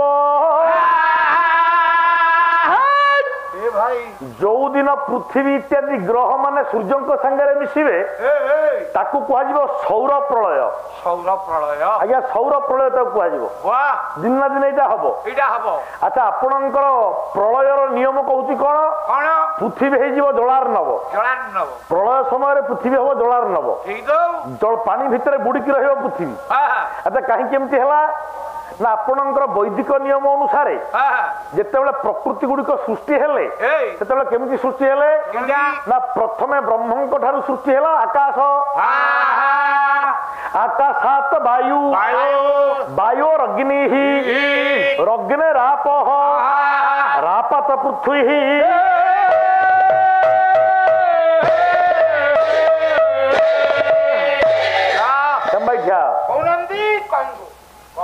ବ୍ରହ୍ମଙ୍କ ଠାରୁ ସୃଷ୍ଟି ହେଲା ଆକାଶ ମହାକାଶ ଅନନ୍ତ ଆକାଶ। ଏ ଆକାଶର ସୀମା ନାହିଁ କି ସରହଦ ନାହିଁ ନା। ଆପଣ ଦେଖୁଛନ୍ତି କୋଟି କୋଟି ନକ୍ଷତ୍ର କେତେ ଗ୍ରହାଣୁପୁଞ୍ଜ କେତେ ଗ୍ରହ ସେଇ ଆକାଶରେ ଅଛନ୍ତି। ବୁଝିଲୁ? ଆକାଶାତ ବାୟୁ ଆକାଶ ଭିତରୁ ସୃଷ୍ଟି ହେଲା ବାୟୁ। ବାୟୋରଗ୍ନି ବାୟୁରୁ ସୃଷ୍ଟି ହେଲା ଅଗ୍ନି। ଅଗ୍ନିରାପ ଅଗ୍ନିରୁ ଜନ୍ମ ନେଲା ଜଳ। ଆପାତ ପୃଥ୍ୱୀ ଜଳ ଭିତରୁ ସୃଷ୍ଟି ହେଲା ପୃଥ୍ୱୀ। ତାର ଯେତେବେଳେ ପ୍ରଳୟ ଆସିବ ସେତେବେଳେ କେମିତି ହବ? ପ୍ରଥମେ ପୃଥିବୀଟା ଡୁବିବ ଜଳରେ। ଆଗ ଜଳରେ ବୁଡିବ। ଜଳ ସୃଷ୍ଟି ହେଇଛି ଅଗ୍ନିରୁ। ତାପରେ ଅଗ୍ନିମୟ ହେଇକି ସେ ଜଳ ବି ଶୁଷ୍କ ହେଇଯିବ। ତାପରେ ସବୁ ଶୁଷ୍କ ହେଇଗଲା ପରେ ସବୁ ଜାଗା ପୋଡିଯିବ। ତାପରେ କଣ ହବ? ବାୟୋରଗ୍ନି ସବୁ ଗୁଡିକ ବାୟୁମଣ୍ଡଳରେ ମିଶିଯିବ। ବାୟୁ ସୃଷ୍ଟି ହେଇଛି ଆକାଶରୁ। ସେ ପୁଣି ଆକାଶରେ ମିଶିଯିବ। ଆକାଶ ଯାଇକି ବ୍ରହ୍ମରେ ମିଶିବ। ଦେଖ ଯେବେ ସେଇଟା ହବ ବ୍ରହ୍ମ ପ୍ରଳୟ। କେତେ ପ୍ରକାର ପ୍ରଳୟ? ତେଣୁ ହେ ମୋର ନମସ୍ୟ ଜ୍ଞାନୀ ମଣ୍ଡଳୀ ଏ କଥାଟି ଏତିକି ରହୁ। ଆମେ ବର୍ତ୍ତମାନ ଗୋଟିଏ କାବ୍ୟ ଆଲୋଚନା କରିବା ପାଇଁ ଯାଉଛେ। ଓଡିଆ କଥାବସ୍ତୁ କବିଙ୍କ ରଚନା। କବି କହିଲେ ଚତୁର ପଣ ପ୍ରବୀଣ ଗଣ ଗଣନା ଭୂଷଣ ମଣିଏ କଳେ କଳା କଳ୍ପନା। କିଛି ବୁଝି ହଉନି। କବି କହିଲେ ଚତୁର ପଣରେ ଆପଣ ମାନେ ପ୍ରବୀଣ। କାହିଁକି ଯଦି ଆପଣ ମାନେ ଚତୁର ନ ହେଇଥାନ୍ତେ ଆପଣ ଟେଲିଭିଜନ ସିରିଏଲ ଦେଖା ଛାଡିକି ଏଠି ବସିଥାନ୍ତେ। ଟେଲିଭିଜନ ସିରିଏଲ ଦେଖିଲେ ଆଖି ଖରାପ ହବ। ସେଥିରେ ଅନେକ ଗୁଡିଏ ରୋଗ ସୃଷ୍ଟି ହବ। ଏମିତି ଶିକ୍ଷା ଅଛି ଯୋଉ ଶିକ୍ଷା ଦ୍ଵାରା ଆପଣଙ୍କର ଅମଙ୍ଗଳ ହବ, ପାରିବାରିକ ବିଶୃଙ୍ଖଳା ସୃଷ୍ଟି ହବ। ତେଣୁ ଆପଣ ମାନେ ସିରିଏଲ ଛାଡିକି ଏଠି ବସିଛନ୍ତି। ଆପଣ ବଡ ଚତୁର। କବି ଆପଣ ମାନଙ୍କ ଉଦ୍ଦେଶ୍ୟରେ କହିଲେ ଚତୁର ପଣ ପ୍ରବୀଣ ଗଣ ଗଣନା ଭୂଷଣ। ଆପଣ ମାନଙ୍କ ଭିତରେ ଯୋଉମାନେ ଶ୍ରେଷ୍ଠ ଅଳଙ୍କାର ତୁଲ୍ୟ ଆଉ ସେମାନଙ୍କ ଭିତରେ ଯୋଉମାନେ ମଣି ତୁଲ୍ୟ ସେମାନେ ଏ କଥାକୁ ବିଚାର କରନ୍ତୁ। କାହିଁକି ନା ଯେହେତୁ ଇଏ ଓଡିଆ କାବ୍ୟ ଛାନ୍ଦ ସାହିତ୍ୟ ଏଥିରେ ଶବ୍ଦ ଅଛି, ଅଳଙ୍କାର ଅଛି, ଶବ୍ଦାର୍ଥ ଅଛି ଏବଂ ବିଭିନ୍ନ ପ୍ରକାରର ଛନ୍ଦ ବି ଅଛି। ୟାକୁ ଧାରଣ କରିବା ପାଇଁ ହେଲେ କିଛି ଶକ୍ତି ଆଉ ସାମର୍ଥ୍ୟ ଦରକାର। ଅନ୍ୟ ମନସ୍କ ହେଲେ ବା ନିଜ ନିଜ ଭିତରେ ଭାବନାରେ ବୁଡି ରହିଲେ ହୁଏତ ଆପଣ ୟାକୁ ଧାରଣ କରିପାରିବେ ନାହିଁ। ସେଥିପାଇଁ କବି ଆଗୁଆ ପକେଇଲେ କହିଲେ ହେ ଜ୍ଞାନୀ ମାନେ ଟିକେ ଥୟ ମନରେ ଆପଣ ଶୁଣନ୍ତୁ। ତାର କଣ କହିଲେ? ମଣିଏ କଳେ କଳା କଳ୍ପନା ରୀତି ତାପ ଆପଗା ତରଣୀ। ଆଜ୍ଞା ତାପ ଶବ୍ଦର ଅର୍ଥ ହେଲା ଦୁଃଖ। ଏ ସଂସାର ଭିତରେ ଯିଏ ଘର କରିଛି ଏମିତି କେହି ନାହିଁ ଯିଏ କି ଦୁଃଖ ସହିନି। ଯେଡେ କୋଟିପତି ହେଲେ ବି ଅନେକ ପ୍ରକାରର ଦୁଃଖ ଆମକୁ ଗ୍ରାସ କରି ଚାଲିଛି। ଦୁଃଖ ତେଣୁ ଏ ସାଂସାରିକ ଦୁଃଖ ଗୁଡିକକୁ ତାପ କୁହାଯାଏ। ତାପ ତାପ ତାପ ଆପଗା ଆପଗା ଆପ କହିଲେ ଜଳ ଜଳ ଜଳ ଯେଉଁଥିରେ ଗମନ କରେ ତାହା ହେଲା ଆପଗା। ଆପଗା ଆଜ୍ଞା ଜଳ ଗମନ କରେ ନଦୀରେ ନଦୀରେ ହଁ ଆପଗା ଶବ୍ଦର ଅର୍ଥ ନଦୀ। ନଦୀ ହଁ ତ ଦୁଃଖଟା ଯଦି ଗୋଟାଏ ନଦୀ ହୁଏ ଏ ସାଂସାରିକ ଦୁଃଖ ଗୁଡିକ ଯଦି ନଦୀ ହୁଅନ୍ତି ତାହେଲେ ସେହି ନଦୀ ପାଇଁ ଯିଏ ତରଣୀ ତରଣୀ କଣ ବୁଝୁନୁ କହୁନୁ ଶୁଣୁନୁ ଆରେ ତରଣୀ କହିଲେ ଡଙ୍ଗା। ଡେଙ୍ଗା ଡେଙ୍ଗା ଏଟା ସୁବୁନି ଆଜ୍ଞା। ତମେ ଚିଲିକା କୂଳକୁ ଆସିଛ ଯାଇଛି ଆଜ୍ଞା ଯୋଉ ଘରକୁ ଖାଇବାକୁ ଯାଉଛ ତା ଡାହାଣ ପଟେ 3ଟା ଡଙ୍ଗା ଥୁଆ ହେଇଛି। ମୁଁ ଯାଇକି ଆଜ୍ଞା ମାଛ ମୁଲେଇକି ସବୁଦିନ ଆଉଛି କିଣି ପାରୁନି ଆଜ୍ଞା କିଣିକିରି କଣ କରିବୁ? କଣ କରିବି କହୁନ ଆରେ ଘରକୁ ନବ କହ। ଘରୁ କୋଉଦିନ ନେବି ଗାଁକୁ ଗଲା ଦିନ ନା ଆଉ ଆଜ୍ଞା ତେଣୁ ହେ ମୋର ନମସ୍ୟ ଜ୍ଞାନୀ ମଣ୍ଡଳୀ ତରଣୀ କହିଲେ ଡଙ୍ଗା। ଡଙ୍ଗା ତାହେଲେ ଆପଣଙ୍କର ଦୁଃଖ ରୂପକ ନଦୀରୁ ନଦୀରୁ ପାର କରିବା ପାଇଁ ପାଇଁ ବା ଦୁଃଖ ରୂପକ ନଦୀରୁ ଉଦ୍ଧାର ହେବା ପାଇଁ ବାସ୍ ଜଣେ ତରଣୀ କହିଲେ ଡଙ୍ଗା ରୂପରେ ଅଛନ୍ତି। ଡଙ୍ଗା ରୂପରେ ସେ କିଏ ମୁଁ କହିବି? ହଉ ତେଣୁ ତାପ ଆପଗା ତରଣୀ ଦୁଃଖ ରୂପକ ନଦୀରୁ ଉଦ୍ଧାର ହେବା ପାଇଁ ଯେ ତରଣୀ କହିଲେ ନାବତୁଲ୍ୟ ଅରାତି ରାତି ତରଣୀ। ଏଇଟା କଣ ଅରାତି କହିଲେ ଶତ୍ରୁ। ଶତ୍ରୁ ଆପଣ ମାନଙ୍କର ଶତ୍ରୁ ମାନଙ୍କୁ ଯଦି ରାତି ବୋଲି ବିଚାର କରାଯାଏ ଆଚ୍ଛା ତ ରାତିକୁ ଧ୍ୱଂସ କରେ କିଏ ନା ତରଣୀ। ତରଣୀ ତରଣୀ କହିଲେ ଡଙ୍ଗା ଡଙ୍ଗା ତରଣୀ କହିଲେ ସୂର୍ଯ୍ୟ। ସୂର୍ଯ୍ୟ ତାହେଲେ ରାତିର ଅନ୍ଧକାରକୁ ଧ୍ୱଂସ କରେ କିଏ ନା ତରଣୀ କହିଲେ ସୂର୍ଯ୍ୟ। ସୂର୍ଯ୍ୟ ଆପଣଙ୍କର ଶତ୍ରୁ ମାନେ ଯଦି ଅନ୍ଧକାର ହୁଅନ୍ତି ତାକୁ ଧ୍ୱଂସ କରିବା ପାଇଁ ଯିଏ ତରଣୀ କହିଲେ ସୂର୍ଯ୍ୟ ତୁଲ୍ୟ। ସେଇ ସୂର୍ଯ୍ୟ ତୁଲ୍ୟ କାହା କଥା ମୁଁ କହୁଛି? କାହା କଥା କହୁଛନ୍ତି କହିଲା ବିଦର୍ଭ ବସୁଧା ପୂର୍ଣ୍ଣ ସୁଧା ଆଜ୍ଞା ଗୋଟିଏ ରାଜ୍ୟ ରାଜ୍ୟଟିର ନାଁ ହେଲା ବିଦର୍ଭ।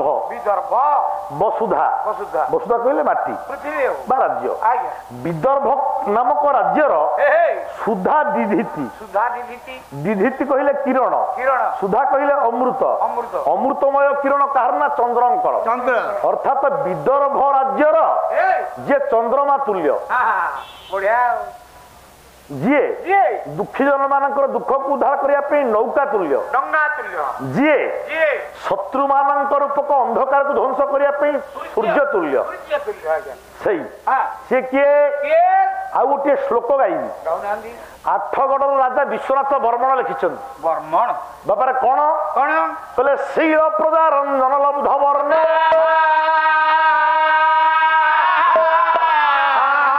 ରଣାଙ୍ଗଣେ ସ୍ଥାପିତ ଦୈତ୍ର କେତୁ ବିଦର୍ଭ ଭୂମି ପତ୍ୟରାତି କ୍ଷୟ ଆଜି ଧୀର ବଭୌ ଭୀଷ୍ମକ ନାମ ଧେୟ। କେତେ କଣ ଲମ୍ବେଇକି ବାଢୁଛୁ ରେ ଲମ୍ବେଇ ଅଛି ଜଣେ ରାଜା ଥିଲେ ଆଜ୍ଞା ବିଦର୍ଭ ଭୂମି ପତ୍ୟରାତି କ୍ଷୟ କଣ ହେଲା ବିଦର୍ଭ ଭୂମିର ଅଧିପତି ଅରାତି କ୍ଷୟ ଶତ୍ରୁ ମାନଙ୍କୁ କ୍ଷୟ କରିବାରେ ଦକ୍ଷ ରାଜାଙ୍କ ନାଁ ହେଲା ଆଜ୍ଞା ଭୀଷ୍ମକ। ରାଜ୍ୟଟିର ନାଁ ହେଲା ବିଦର୍ଭ ରାଜାଙ୍କ ନାଁ ହେଲା ଭୀଷ୍ମକ। ଅତି ଉତ୍ତମ ଚରିତ୍ର ସମ୍ପନ୍ନ ଶୀଳ ପ୍ରଜାନୁରଞ୍ଜନ ଅର୍ଥାତ ପ୍ରଜା ମାନଙ୍କର ଦୁଃଖକୁ ଦୂରୀକରଣ କରିବା ପାଇଁ ଯିଏ ଅହରହ ଲାଗିଥାନ୍ତି କାମରେ ବାପାରେ ଆଜ୍ଞା ସେଇ ରାଜା ତାଙ୍କର ପରିବାର ସମ୍ପର୍କରେ ଆପଣଙ୍କର ପୁରାଣ କହିଲେ କଣ କହିଲେ ଆପଣଙ୍କର ଭାଗବତରୁ ଗୋଟିଏ ଶ୍ଲୋକ ବୋଲିବି କହିଲେ ରାଜା ସିଦ୍ଧ ଭୀଷ୍ମକ ନାମ ବିଦର୍ଭାଧିପତିରି ମହାନ ତସ୍ୟ ପଞ୍ଚ ଭବନ ପୁତ୍ରା ଏ କନ୍ୟୈକା ଚ ବରାନନା।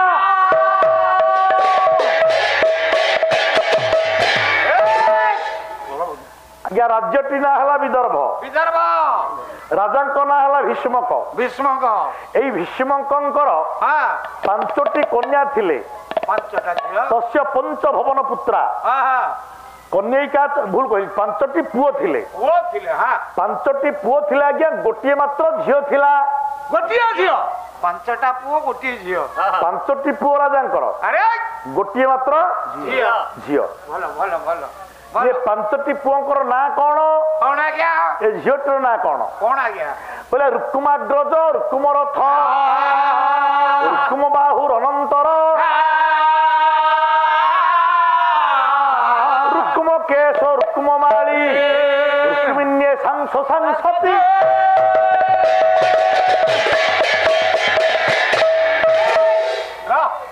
ରାଜା ହେଲେ ଭୀଷ୍ମକ ଆଜ୍ଞା ତାଙ୍କର 5ଟି ପୁଅ ଭିତରୁ ଅଗ୍ରଜ କହିଲେ ବଡ ବଡ ବଡ ରୁକ୍ମାଗ୍ରଜ ବଡ ପୁଅର ନାଁ ହେଲା ରୁକ୍ମ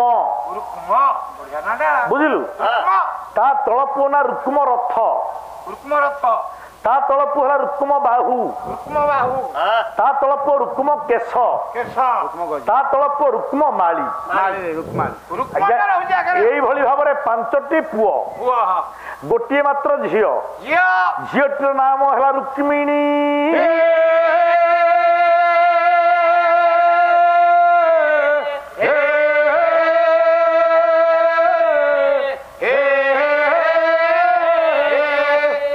ଆଜ୍ଞା ଏଇ ଯୋଉ ଝିଅଟି ପୁଅ ମାନଙ୍କ କଥା ଛାଡ ବର୍ତ୍ତମାନ ମୁଁ ଝିଅ ଆଡିକି ଯିବି ରାଜାଙ୍କର ଯୋଉ ଗୋଟିଏ ମାତ୍ର ଝିଅ 5 ପୁଅରେ ଗୋଟିଏ ଝିଅ ଯାହାଙ୍କର ନାଁଟି ରୁକ୍ମିଣୀ ପ୍ରକୃତରେ ରୁକ୍ମିଣୀ ଜଣେ ଯାଇତାଇ ଝିଅ ନୁହଁ ଇଏ ସାଧାରଣ ମାନବୀ ନୁହଁ ୟାଙ୍କର ପରିଚୟ ସମ୍ପର୍କରେ ଆପଣଙ୍କର ବରେଣ୍ୟ କବି ବିଶ୍ୱନାଥ ବର୍ମଣ ରୁକ୍ମିଣୀ ପରିଣୟ କାବ୍ୟରେ ଆଉ ଗୋଟିଏ ଶ୍ଲୋକ ଲେଖିଲେ କହିଲେ ପୟୋଧିଜା ଯା ଜନକାଥମ ଯାଚ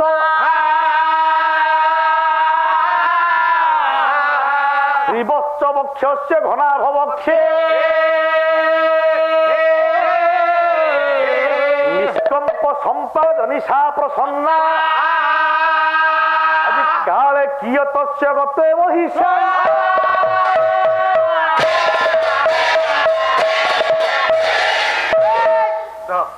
ଆଜ୍ଞା ପୟୋଧିଜା ଯା ଜନକାଥମ ଯାଚ ଆଜ୍ଞା ସତ୍ୟ ଯୁଗରେ ଯିଏ ଥିଲେ ପୟୋଧିଜା ପୟୋଧି କହିଲେ କ୍ଷୀର ସମୁଦ୍ର ଯା କହିଲେ ଜନ୍ମ ହେବା ଆଜ୍ଞା କ୍ଷୀର ସମୁଦ୍ରରୁ ଯାହାଙ୍କର ଜନ୍ମ ହେଇଥିଲା ସତ୍ୟ ଯୁଗରେ ଯାହାକୁ କୁହାଯାଏ କ୍ଷୀରାବ୍ଧିତ ନୟା ଆଜ୍ଞା କ୍ଷୀରାବ୍ଧିତ ନୟା କିଏ ମା ଲକ୍ଷ୍ମୀଙ୍କର ଗୋଟିଏ ନାଁ ହେଲା କ୍ଷୀରାବ୍ଧିତ ନୟା ଲକ୍ଷ୍ମୀ ପଦ୍ମାଳୟା ପଦ୍ମା କମଳା ଶ୍ରୀ ହରିପ୍ରିୟା ଇନ୍ଦିରା ଲୋକମାତା ମା କ୍ଷୀରାବ୍ଧିତ ନୟା ଏ ସବୁ ଗୁଡିକ ନା ଆଜ୍ଞା ଲକ୍ଷ୍ମୀଙ୍କର ଯୋଉ ଝିଅଟି ଆଜ୍ଞା ବିଦର୍ଭ ରାଜନନ୍ଦିନୀ ରୁକ୍ମିଣୀ ପ୍ରକୃତରେ ସେ ସତ୍ୟ ଯୁଗରେ ଥିଲେ ମା ଲକ୍ଷ୍ମୀ ତ୍ରେତୟା ଯୁଗରେ ଜନକାଥମ ଯାଚ ତ୍ରେତା ଯୁଗରେ ସିଏ ଜନ୍ମ ହେଲେ ଜନକ ନନ୍ଦିନୀ ସୀତା ରୂପରେ ଦ୍ୱାପର ଯୁଗରେ ଏ ବିଦର୍ଭ ରାଜନନ୍ଦିନୀ ରୁକ୍ମିଣୀ ଭାବରେ ଜନ୍ମ ନେଇଛନ୍ତି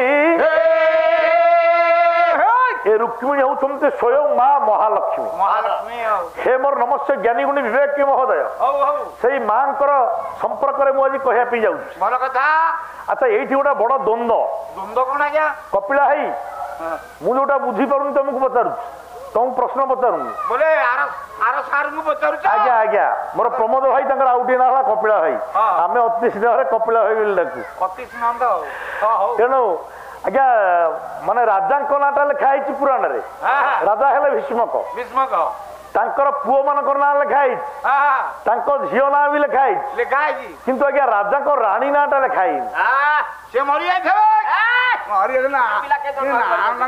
ଆଜ୍ଞା ଯାହାଙ୍କ ଗର୍ଭରୁ ସ୍ୱୟଂ ମା ଲକ୍ଷ୍ମୀ ଜନ୍ମ ହେଲେ ଆଜ୍ଞା ପୁରାଣରେ କୋଉଠି ହେଲେ ତାଙ୍କ ନାଁ ମହାଭାରତରେ ନା ଭାଗବତରେ ନା ଅନ୍ୟ କୌଣସି ପୁରାଣରେ ଆମେ ଏପର୍ଯ୍ୟନ୍ତ ନାଁଟା ପାଇଲୁ ନାହିଁ ମା ରୁକ୍ମିଣୀଙ୍କର ମାଙ୍କ ନାଁଟା କଣ ନାଇଁ ତେଣୁ ଯୋଉମାନେ ଆମେ ବାଧ୍ୟ ହେଇକରି କଣ କରୁ ପାଲା ବାଲା ଏ ବେଳେ ବେଳେ ପଦ୍ମାବତୀ ନହେଲେ ଆଉ ଗୋଟେ କଣ ନା ଆମେ ଦେଇଦଉ ମନେ ମନେ ସେ ସବୁ ମାନେ ମିଛ କିନ୍ତୁ ପ୍ରକୃତରେ ପୁରାଣ ମାନଙ୍କରେ କିଛି ନାଁ ଲେଖା ହେଇ ନାହିଁ ତେଣୁ ମୋ ଭାଇଙ୍କୁ ମୁଁ ପଚାରୁଛି ଅନେକ ଗୁଡିଏ ଶାସ୍ତ୍ର ଅଧ୍ୟୟନ କରିଥିବାରୁ ଯଦି ନଜରରେ ପଡିଥାଏ କୋଉଠି ପ୍ରମାଣ ଥାଏ ଯେ ରୁକ୍ମିଣୀଙ୍କର ମାଙ୍କ ନାଁଟା କଣ ତାହେଲେ ସେଇଟା ଜଣେଇଲେ ମୁଁ ଉପକୃତ ହେବି ଆପଣମାନେ ସମସ୍ତେ ଉପକୃତ ହେବେ ଜଗତ ମଧ୍ୟ ଉପକୃତ ହବ ଏଇଟା ତାଙ୍କ ପାଇଁ ଏଇଟା ବାଦିପାଲର ପ୍ରଶ୍ନ ନୁହଁ ଆଜ୍ଞା ଏଇଟା ମୁଁ ଜାଣି ନାହିଁ ବୋଲି ମୁଁ ମୁକ୍ତ କଣ୍ଠରେ ସ୍ୱୀକାର କରିକି ହାତ ଟେକିକି ମୋ ବଡ ଭାଇକି ପଚାରୁଛି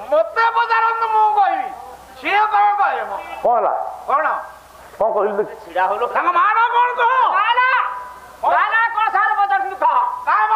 ରୁକ୍ମିଣୀ ମା ନା ଧନ୍ୟରେ ଗଣିଆ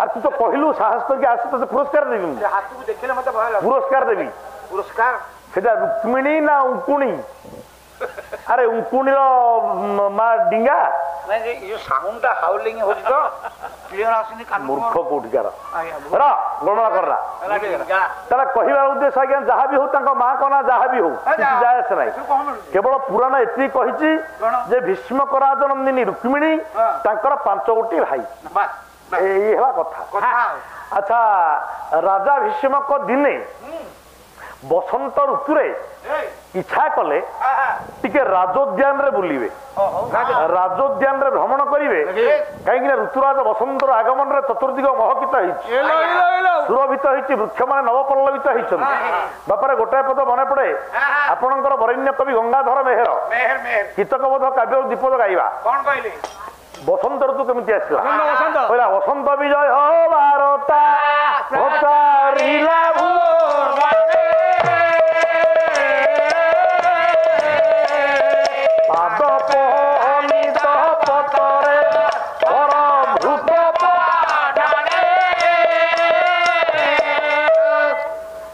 ଆଜ୍ଞା ଚତୁର୍ଦିଗରେ ଋତୁରାଜ ବସନ୍ତର ଆଗମନୀ ବାର୍ତ୍ତା ପ୍ରଚାରିତ ହେଇଛି କବି ଗଙ୍ଗାଧର ମେହେର କୀଚକବୋଧ କାବ୍ୟ କଣ କହିଲେ ବସନ୍ତ ବିଜୟ ବାରତା ପ୍ରଚାରିଲା ଭୁବନେ ଚତୁର୍ଦିଗରେ ପ୍ରଚାର ହେଇଗଲା ଯେ ବସନ୍ତ ରାଜା ଆସିକିରି ପହଞ୍ଚିଲା ଋତୁମାନଙ୍କ ଭିତରେ ରାଜା ହେଲା ବସନ୍ତ ରାଜା ଆସିକିରି ପହଞ୍ଚିଲେ ବାପାରେ କବି ଗଙ୍ଗାଧର କହିଲେ କେମିତି ପ୍ରଚାର ହେଲା କେମିତି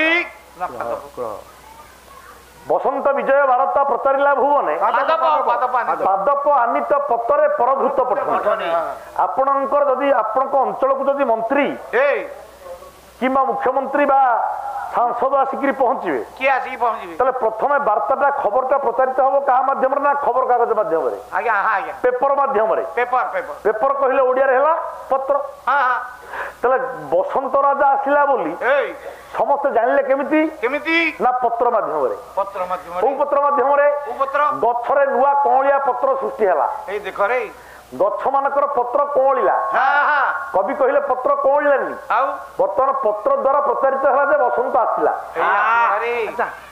ପଢିଲା ମାନେ କେମିତି ରୂପକଳଙ୍କାର ଦିଆଯାଇଛି କବି ଗଙ୍ଗାଧର ମେହେରଙ୍କର ଉନ୍ନତ ମସ୍ତିଷ୍କ ପ୍ରକୃତି କବି ପରା ବସନ୍ତ ବିଜୟ ବାରତା ପ୍ରଚାରିଲା ଭୁବନେ ପାଦପ ଆନିତ ପତରେ ପରଭୂତ ପଠନେ କହିଲା ରେ ପତ୍ର କଣ ସମସ୍ତେ ପଢି ଜାଣନ୍ତି ଏବେ ସିନା ସବୁ ସାକ୍ଷର ହେଲେଣି ଅନେକ ଲୋକ ନିରକ୍ଷର ଥିଲେ ପଢି ଜାଣିନଥିଲେ ସେତେବେଳେ ସମ୍ବାଦ ପାଠକ ମାନେ ସବୁ ସମ୍ବାଦ ପଢୁଥିଲେ ବର୍ତ୍ତମାନ ସମ୍ବାଦ ପଢୁଛନ୍ତି ଉପେନ୍ଦ୍ର କୁମାର ପାହାଡା ସିଂ ରେଡିଓ ଆଜି ଯଦି ହେଲା ଆପଣଙ୍କର ଗଛର କଅଁଳିଆ ପତ୍ର ଇଏ ହେଲା ଖବର କାଗଜ ତାହେଲେ ଏ ପତ୍ରକୁ ପଢିଲା କିଏ ନା ପରଭୂତ କହିଲେ କୋଇଲି ଆମ୍ର ମୁକୁଳ ଭିତରେ ଆମ୍ର କୁଞ୍ଜ ଭିତରେ କୋଇଲି ଯେତେବେଳେ କୁହୁତାନ କଲା ସେତେବେଳେ କବି ବିଚାର କଲେ ଇଏ କୋଇଲିର କୁହୁତାନ ନୁହଁ ବସନ୍ତ ରାଜା ଆସୁଛନ୍ତି ବୋଲି ଇଏ ସମ୍ବାଦକୁ ପଢୁଛି ବର୍ତ୍ତମାନ କୋଇଲି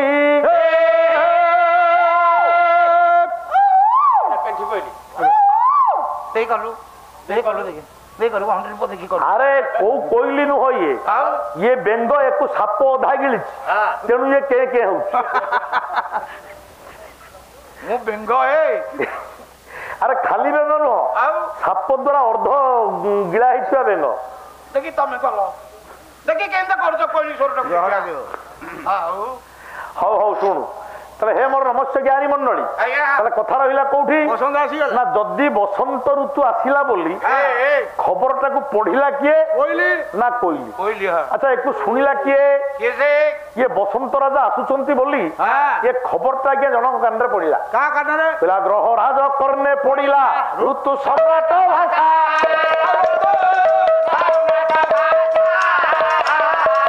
ଚଳିଲେ ସରଳ ପଥରେ ଦକ୍ଷିଣ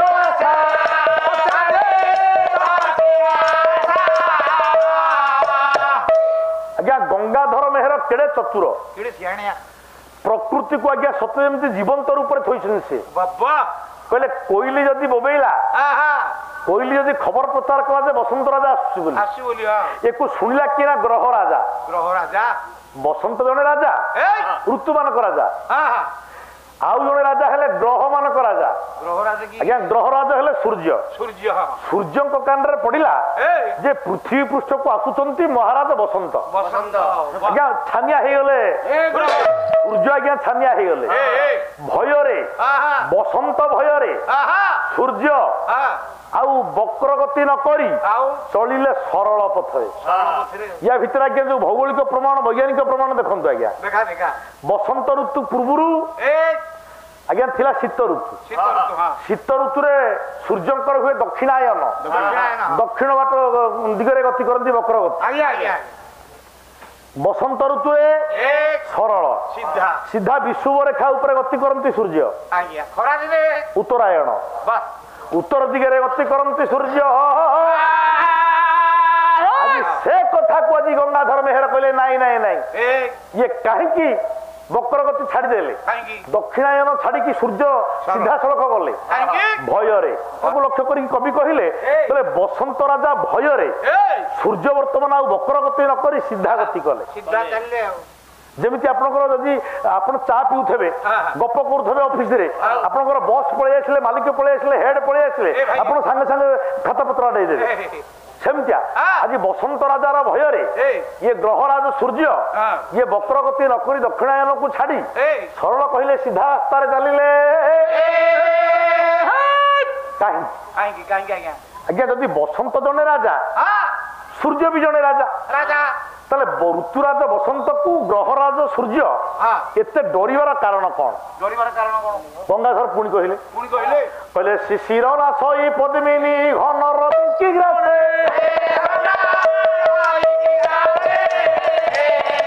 ତେଣୁ ଋତୁପତି ନାମରେ ରବି ରହିଲେ ତ୍ରାସେ।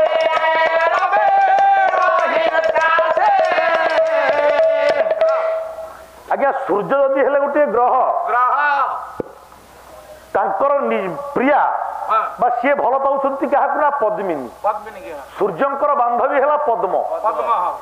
ଆଚ୍ଛା ପଦ୍ମକୁ ଧ୍ୱଂସ କରେ କିଏ ନା ଶିଶିର ଋତୁ। କାକର ପଡିଲେ ପଦ୍ମବନ ଧ୍ୱଂସ ହେଇଯାଏ। ଆଚ୍ଛା ଶିଶିର ଋତୁଟା ଗ୍ରହରାଜ ଋତୁରାଜ ବସନ୍ତର ଗୋଟିଏ ପ୍ରଜା। ଆଜ୍ଞା 6ଟି ଋତୁ ଉପରେ 5ଟି ଋତୁ ଉପରେ ରାଜା ହେଲା ବସନ୍ତ। ତାହେଲେ କାକର ଋତୁ ବା ଶିଶିର ଋତୁଟା ବସନ୍ତ ରାଜାର ଗୋଟିଏ ପ୍ରଜା। ତାହେଲେ ବସନ୍ତ ରାଜାଙ୍କର ଗୋଟିଏ ପ୍ରଜା ସୂର୍ଯ୍ୟଙ୍କର ପ୍ରାଣ ପ୍ରିୟା ବା ସୂର୍ଯ୍ୟଙ୍କର ବାନ୍ଧବୀ ପଦ୍ମକୁ ସମ୍ପୂର୍ଣ୍ଣ ଭାବରେ ଧ୍ୱଂସ କରିଦିଏ। ସୂର୍ଯ୍ୟ ଜଳ ଜଳ ହେଇକି ଦେଖନ୍ତି, ତା ବିରୁଦ୍ଧରେ କିଛି କରିପାରନ୍ତି ନାହିଁ। ଇଏ ଗଲା ଗୋଟିଏ କଥା। ବସନ୍ତ ଋତୁର ଆଉ ଗୋଟିଏ ପ୍ରଜା ବର୍ଷା ଋତୁ। ବର୍ଷା ଋତୁରେ ଘନ କହିଲେ ମେଘ, ଆକାଶରେ ମେଘ ଦେଖା ଦିଏ, ନିଜେ ସୂର୍ଯ୍ୟଙ୍କୁ ସେ ଘୋଡେଇ ଦିଏ। ସୂର୍ଯ୍ୟ ତା ବିରୁଦ୍ଧରେ କିଛି କରିପାରନ୍ତିନି। ତେଣୁ ବିଚାର କଲେ ଗ୍ରହରାଜ ସୂର୍ଯ୍ୟ କହିଲେ ଯୋଉ ବସନ୍ତ ରାଜାର ପ୍ରଜା ମାନେ ଜଣେ ମୋ ପ୍ରିୟାକୁ ଧ୍ୱଂସ କରେ, ଜଣେ ମତେ ଗିଳି ଦିଏ, ମୁଁ କିଛି କରିପାରେନି। ଯଦି ସେଇ ବସନ୍ତ ରାଜା ନିଜେ ଆସୁଛନ୍ତି ପୃଥିବୀ କି, ତାହେଲେ ମୋର ଅବସ୍ଥା କଣ ହବ?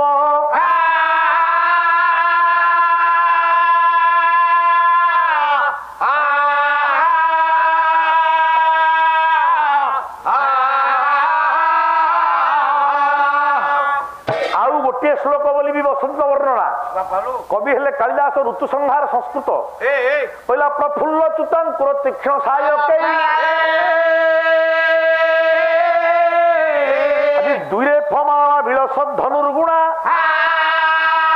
ବନାଂଶୀ ବେଧୁ ସୁରତ ପ୍ରସଙ୍ଗୀନା ବସନ୍ତ ଯୋଦ୍ଧା ସମୁପାଗତ ହବି।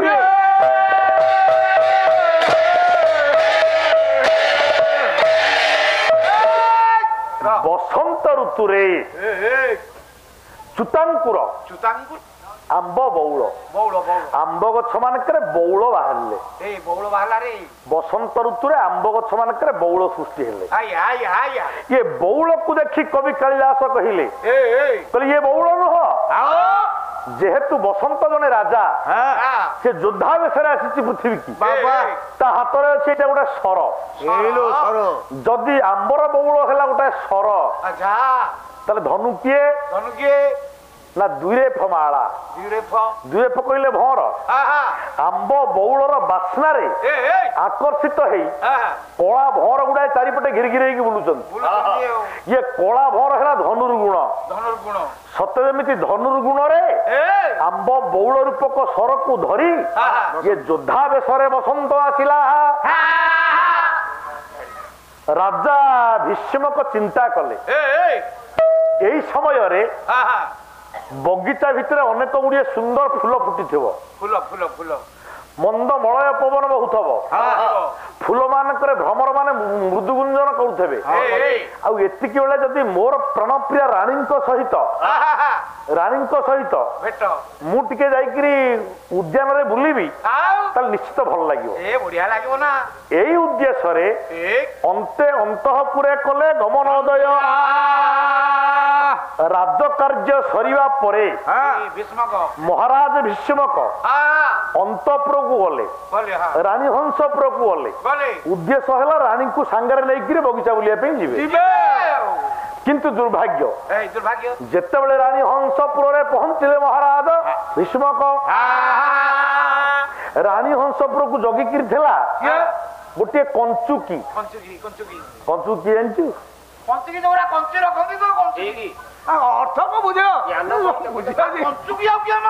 ଆଜ୍ଞା ଯେତେ ରାଜାଙ୍କର ଯୋଉ ଯେତେ ରାଣୀ ହଂସପୁର, ସେ ରାଣୀ ହଂସପୁର ସୁରକ୍ଷା ଦାୟିତ୍ୱରେ ଥାନ୍ତି ଯିଏ, ତାକୁ ସଂସ୍କୃତ ଭାଷାରେ କୁହାଯାଏ କଞ୍ଚୁକି।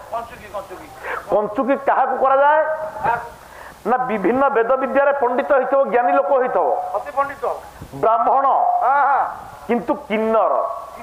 ସେ ପୁରୁଷ ନୁହ କି ସ୍ତ୍ରୀ ମଧ୍ୟ ନୁହ।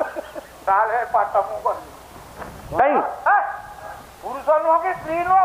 ଯଦି କରିବି ପୁରୁଷ ପାଠ କରିବି, ନହେଲେ ସ୍ତ୍ରୀ ପାଠ କରିବି। ଆଉ ପୁରୁଷ ନୁହ ସ୍ତ୍ରୀ ନୁହ କଣ ଯାଇକି ଟ୍ରେନରେ ପଇସା ମାଗିବି? ଆରେ ତୁ ସାମ ସାହୁ, ତୋ ଘର ଗହପୁର, ତୁ ଡୁଏଟରେ ଦିନରେ ବସନ୍ତ ଆମେ ରାତିରେ ବାସନ୍ତି ରୋଲ କରିବାଟା ଯାତ୍ରାରେ ମୁଁ ଦେଖିଛି। ତୁ କଣ ଏଠି ପାର୍ଲରରେ ଆଜି ଆସିଛୁ ବୋଲି ଭାବୁ ଦେଖୁ? ତୁ ନିଜେ ଗାଇକିରି ନାଚୁଥିବୁ ଦିନରେ ବସନ୍ତ ଆମେ। କୋଉ ସମୟରେ ଏଇଟା ହଉଛି? ସେଇଟା ପିଲା ସମୟରେ ନା ଆଉ ପିଲା ସମୟରେ ନା ଆଉ କହିଲା ରୋଲ ଟା ଛାଡିଦେବି ମୁଁ, କାଇଁ ଏବେ କଲେ କଣ ଖରାପ ହେଇଯିବ? ଆଜ୍ଞା ତେଣୁ ଯୋଉମାନେ କିନ୍ନର ସାର୍ କହିଲେନି, କହିଲେ କର ବୋଲି କର। ଦିନରେ ବସନ୍ତ ଟା ପଦେ ଗୋଟେ ଆଉ ହବନି ନାଇଁ ଛାଡ। ଆଜ୍ଞା ହେ ମୋର ନମସ୍ୟ ଜ୍ଞାନୀ ମଣ୍ଡଳୀ, ଆପଣଙ୍କର এইভাবে নপুষক ব্রাহ্মণ কিন্তু বিভিন্ন বিদ্যারে নিপুণ এইমানে হেলে রানী অন্তঃপুর রক্ষক, রানী মানক দায়িত্বরে থাকি মানে। সে বর্তমান জগিকির দ্বার থেলা, রাজা যেতবে পৌঁছিলে কঞ্চুকি কি কহিলে, হে কঞ্চুকি টিকে রানী কু কহিদিও।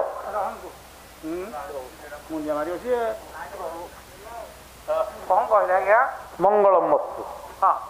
রানী কু কহিদিও তাঙ্ক সহিত মু টিকে উদ্যান ভ্রমণ করিয়া পই ଯିବି। রানী কোন অছন্তি না কোন ভাই?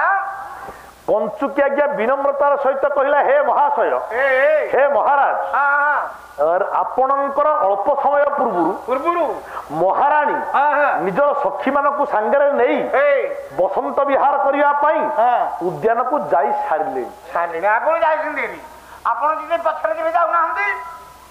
ତେଣୁ ଆପଣ ଯଦି ଆଉ ଟିକେ ଆଗରୁ ଆସିଥାନ୍ତେ ତାହେଲେ ସାଙ୍ଗ ହେଇକି ଯାଇଥାନ୍ତେ। ଏବେ ରାଣୀ ମା ଚାଲିଗଲେଣି।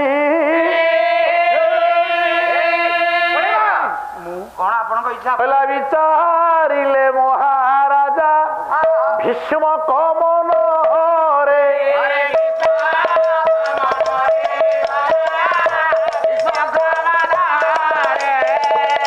ମନର ଫସିଧି ହେଲା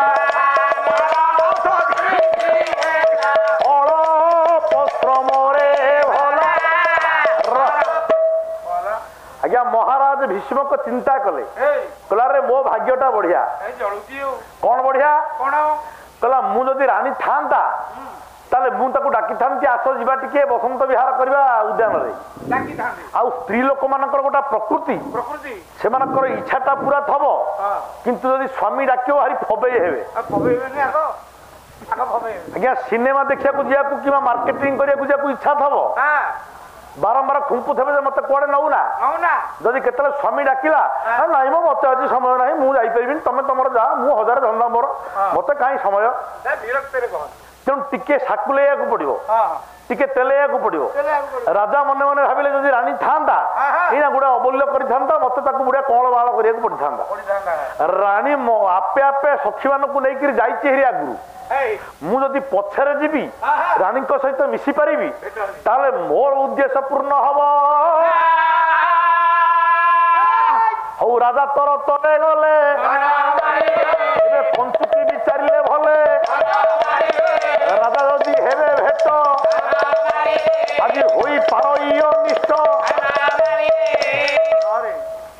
ରାଜା ବର୍ତ୍ତମାନ ରାଣୀଙ୍କୁ ଅନୁକରଣ କରିବା ପାଇଁ ଉଦ୍ୟାନ ଆଡକୁ ଗଲେ ଆଜ୍ଞା ବିଚକ୍ଷଣ କଞ୍ଚୁକି ମନେ ମନେ ଚିନ୍ତା କଲା କହିଲା ରାଣୀମା ସଖୀ ମାନଙ୍କୁ ନେଇକିରି ଯାଇଛନ୍ତି ଉଦ୍ୟାନ ସେ ତ ଜାଣି ନାହାନ୍ତି ରାଜା ତାଙ୍କ ପଛରେ ଯାଇକି ଭେଟ ହେବେ ବୋଲି ତେଣୁ ସେମାନେ ସ୍ତ୍ରୀ ଲୋକମାନେ ତାଙ୍କ ତାଙ୍କ ଭିତରେ କେତେ ଇଙ୍ଗିତି ଥଟ୍ଟା ପରିହାସ ବକ୍ରୋକ୍ତିରେ କଥାବାର୍ତ୍ତା କରିବା ଭିତରେ କେତେବେଳେ ସାମ୍ବିଧାନିକ କେତେବେଳେ ଅଣସାମ୍ବିଧାନିକ କଥା ମଧ୍ୟ ହେଇଯାଇପାରେ ଆଜ୍ଞା ନିରୋଳାରେ ରହିଲେ ସବୁ ପ୍ରକାର ହେଇପାରିବ ଯଦି ରାଜା ଏତିକି ବେଳେ ଜୁଟି ଯିବେ ଆକସ୍ମିକ ଭାବରେ ତାହେଲେ ରାଣୀମା ନିଶ୍ଚିତ ଅଡୁଆରେ ପଡିବେନି ତେଣୁ ରାଜା ଯାଆନ୍ତୁ ତାଙ୍କ ବାଟରେ ମୁଁ ଯାଇକି ରାଣୀମା କୁ ଜଣେଇଦେବି ରାଜା ଆସୁଛନ୍ତି ନ ଜଣେଇଲେ ଅସୁବିଧା ନୁହଁ କାଳେ ରାଜା ଯାଇକି ଢୁକିଯିବେ ଇଏ କଣ ନାହିଁ କଣ କଥାବାର୍ତ୍ତା ହଉଥିବେ ସେଟା ଯାଇକି ରାଜାଙ୍କ କାନରେ ପଡିବ ଏଠୁ କୁଆଡେ କଣ ହବ ତେଣୁ କଞ୍ଚୁକି ବିଚକ୍ଷଣା ବୁଦ୍ଧିମାନ କଞ୍ଚୁକି ଯଥା ଶୀଘ୍ର ଯାଇ ଯୋଉଟା ସଂକ୍ଷିପ୍ତ ରାସ୍ତା ଅତି ସହଜରେ ଯାଇ ହବ ସେ ରାସ୍ତାରେ ଯାଇ ରାଣୀମା କୁ ଜଣେଇଦେବା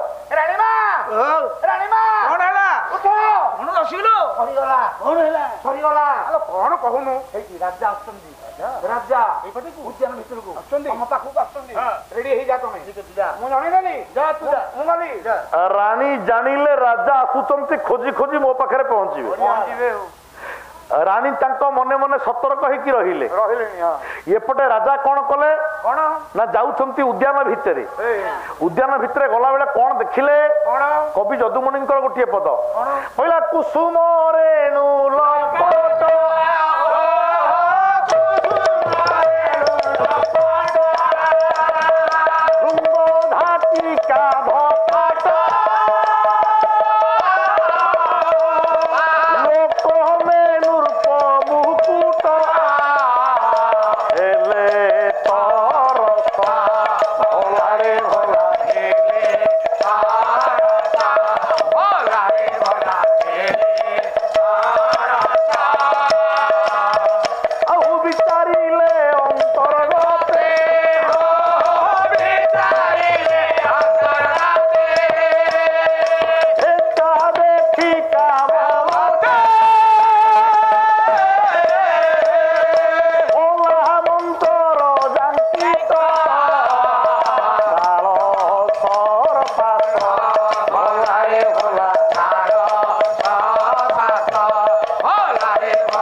ଆଜ୍ଞା ଉଦ୍ୟାନ ଭିତରେ ଭ୍ରମଣ କରିବା ପାଇଁ ଯାଉଛନ୍ତି ଗଲା ବେଳେ ବାଟରେ ଦେଖିଲେ କୁସୁମ ରେଣୁ ଲମ୍ପଟ ଭୃଙ୍ଗ ଧାଟିକା ଧପଟ ଆଜ୍ଞା ଭୃଙ୍ଗ ଧାଟିକା କହିଲେ ଧାଡି ଆଜ୍ଞା ବିଭିନ୍ନ ପ୍ରକାରର ଫୁଲ ଫୁଟିଛି ଏବଂ ଫୁଲର ବାସ୍ନା ବା ଗନ୍ଧରେ ଚତୁର୍ଦିଗ ଆମୋଦିତ ହେଇଛି ମନ୍ଦ ମଳୟ ପବନ ବହୁଛି ଆଜ୍ଞା ଭଅଁର ମାନେ ମଧୁ ଶୋଷଣ କରିବା ବାହାନାରେ ଫୁଲ ଉପରେ ବସି ମଧୁପାନ କରୁଛନ୍ତି ମୃଦୁ ଗୁଞ୍ଜନ କରୁଛନ୍ତି ତାହା ଅତ୍ୟନ୍ତ ମଧୁମୟ ହେଇଛି ରାଜା ବିଚାର କଲେ ଇଏ ଭଅଁର ନୁହଁ ଇଏ ଫୁଲ ନୁହଁ, କଣ ଭର ନୁହଁ, ଇଏ ସତେ ଯେମିତି କନ୍ଦର୍ପର ବାଣ। କନ୍ଦର୍ପର ବାଣ? କନ୍ଦର୍ପର ବାଣ। କଣ କନ୍ଦର୍ପର ବାଣ ତିଆରି ହୁଏ କୋଉଥିରେ ନା ଫୁଲରେ। ଫୁଲରେ? ଯୋଉ ଫୁଲଟି ଫୁଟିଛି ସିଏ କନ୍ଦର୍ପର ବାଣ। ବାଣ, ହଁ। ଆଚ୍ଛା, ସେଥିରେ ବିଷ ବଳିଛି। ଏଇ ଯୋଉ ଭଅଁର, କଳା ଭଅଁର ଫୁଲ ଉପରେ ବସିଛି। ବସି, ହଁ। ସତେ ଯେମିତି କନ୍ଦର୍ପ ତା ଫୁଲ ସରରେ ବିଷ ବୋଳି, କଳା ବିଷ ବୋଳି ମତେ ମାରିବା ପାଇଁ ଅପେକ୍ଷା କରି ବସିଛି। ରାଜାଙ୍କ ହୃଦୟରେ ରାଣୀଙ୍କ ପ୍ରତି ଆକର୍ଷଣ ବଢିଗଲା। ହେ ମୋର ଜ୍ଞାନୀ ଗୁଣୀ ବିବେକ ମହୋଦୟ, ରାଜାଙ୍କର 5ଟି ପୁଅ ଏବଂ ଗୋଟିଏ ଝିଅ। ରାଜା ପ୍ରୌଢ ହେଲେ ବି କାମ ବାସନାରୁ ନିବୃତ୍ତ ହେଇନାହାନ୍ତି। କେମିତି ହେବେ? ରାଣୀଙ୍କ ସହିତ ଭେଟ ହେବା ପାଇଁ ଯାଉଛନ୍ତି।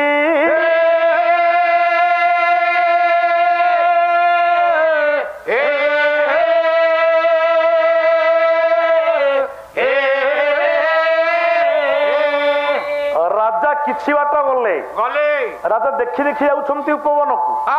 ତେଣୁ ଆଜ୍ଞା କଞ୍ଚୁକିଟା ଯେତେ ଶୀଘ୍ର ଯାଇକି ପହଞ୍ଚିଗଲା ରାଣୀଙ୍କ ପାଖରେ, ରାଜା ଯେହେତୁ ଥରେ ଅଧେ ଯାଉଛନ୍ତି, ରାଜାଙ୍କୁ ବେଳ ନାହିଁ ଉଦ୍ୟାନରେ ବୁଲିବା ପାଇଁ। ତେଣୁ ସେ ବିଭିନ୍ନ ଦୃଶ୍ୟ ଦେଖି ଦେଖି ଯାଉଛନ୍ତି, ତାଙ୍କର ଡେରି ହଉଛି। ଧୀରେ ଧୀରେ ଧୀରେ ଧୀରେ ଯାଉଛନ୍ତି। କିଛି ବାଟ ଗଲା ପରେ ରାଜାଙ୍କ କାନରେ କିଛି ସ୍ତ୍ରୀ ଲୋକମାନଙ୍କର କଥାବାର୍ତ୍ତା ହବାର ଶବ୍ଦ ପଡିଲା। କିଛି ଶବ୍ଦ କାନରେ ପଡିଲା। ରାଜା ମନେ ମନେ ବିଚାର କଲେ, କହିଲେ ଶବ୍ଦଟା ଏଇ ଦିଗରୁ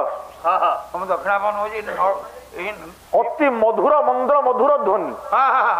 ବାବୁରେ, ଏ ମଧୁର ଧ୍ୱନିକୁ ବିଚାର କରି ରାଜା ଚିନ୍ତା କଲେ, ଗଙ୍ଗାଧର ମେହେରଙ୍କର ଆଉ ଗୋଟେ ପଦମ ବୋଲିବି। କାବ୍ୟ ତପସ୍ୱିନୀ। କବି କଣ କହିଲେ?